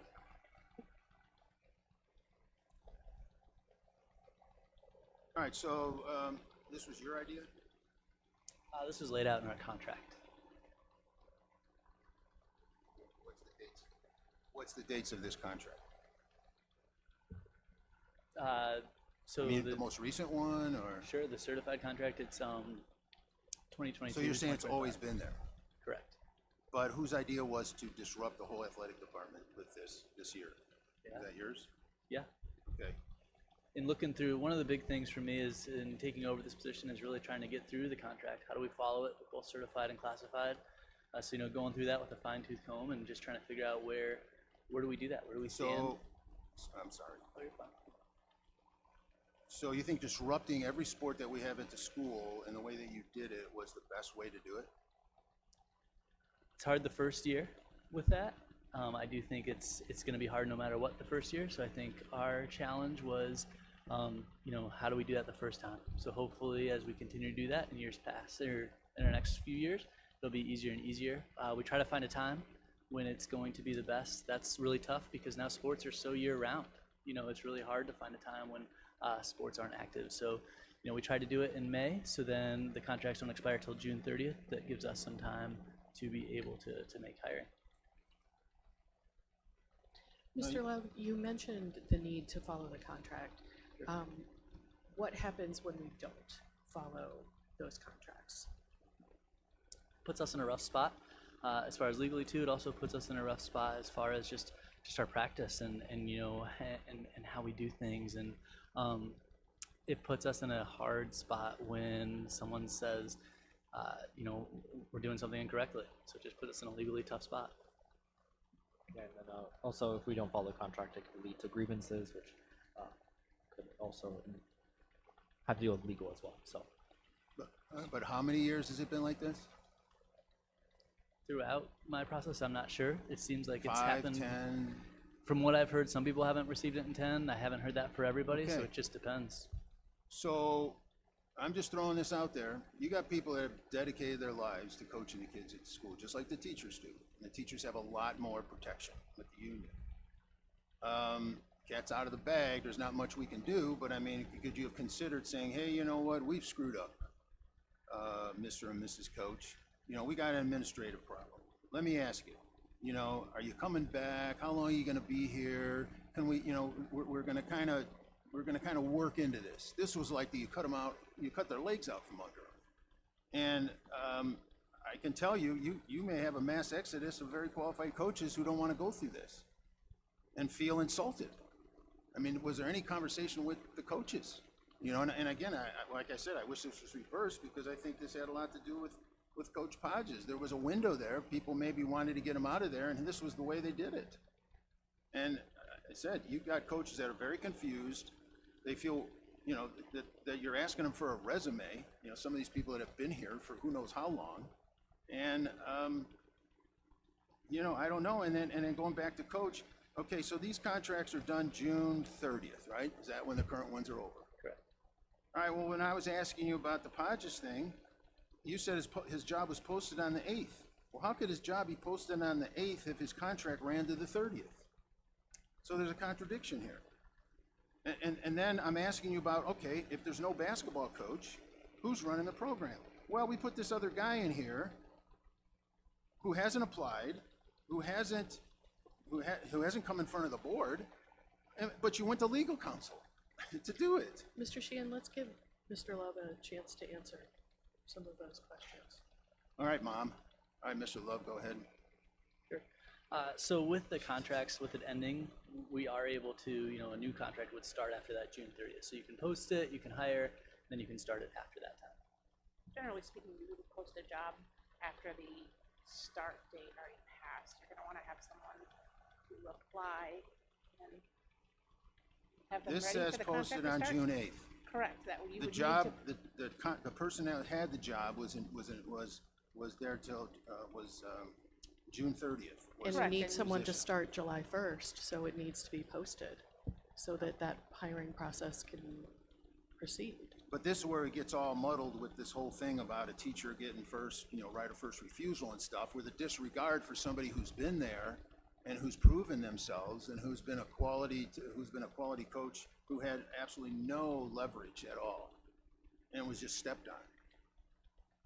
The supplemental portion of our certified and classified contracts is a very important part of the contract, and it's not something that's up for negotiation after the fact. Well, we haven't been following it for 5 to 10 years, so now we're gonna cut these coaches' legs off because of all of a sudden, we could have weeded into it, you could have grandfathered, you could have done whatever, you're saying that you Are gotta you follow that. suggesting we should not follow policy and not follow a legal contract? But they didn't, you didn't. We're attempting to rectify that. Right, and it could have been done better.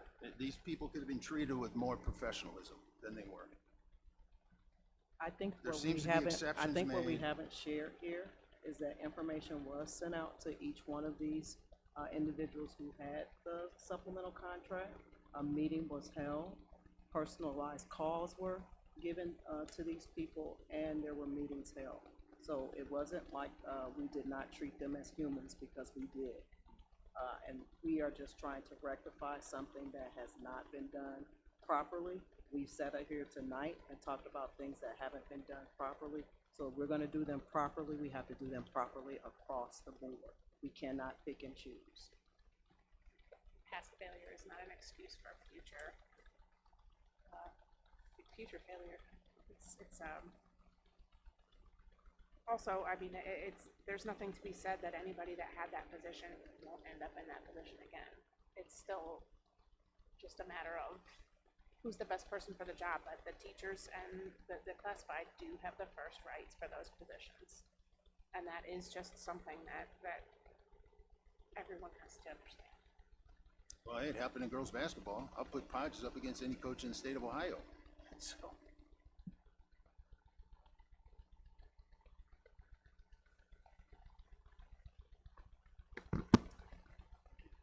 Are we done? That's all. Thank you. Any further comment on that topic? Okay, moving on to item 10, executive session under 121.22G1 to consider the employment of a public employees or officials. Do I have a motion? So moved. Second. Any discussion? Roll call, please. East Jenkins, Aye. Merlady, Aye. Sheehan, Aye. Siodolnik, Aye. Wind. Aye. We're in executive session at 9:08 p.m. There will be no action following other than adjournment.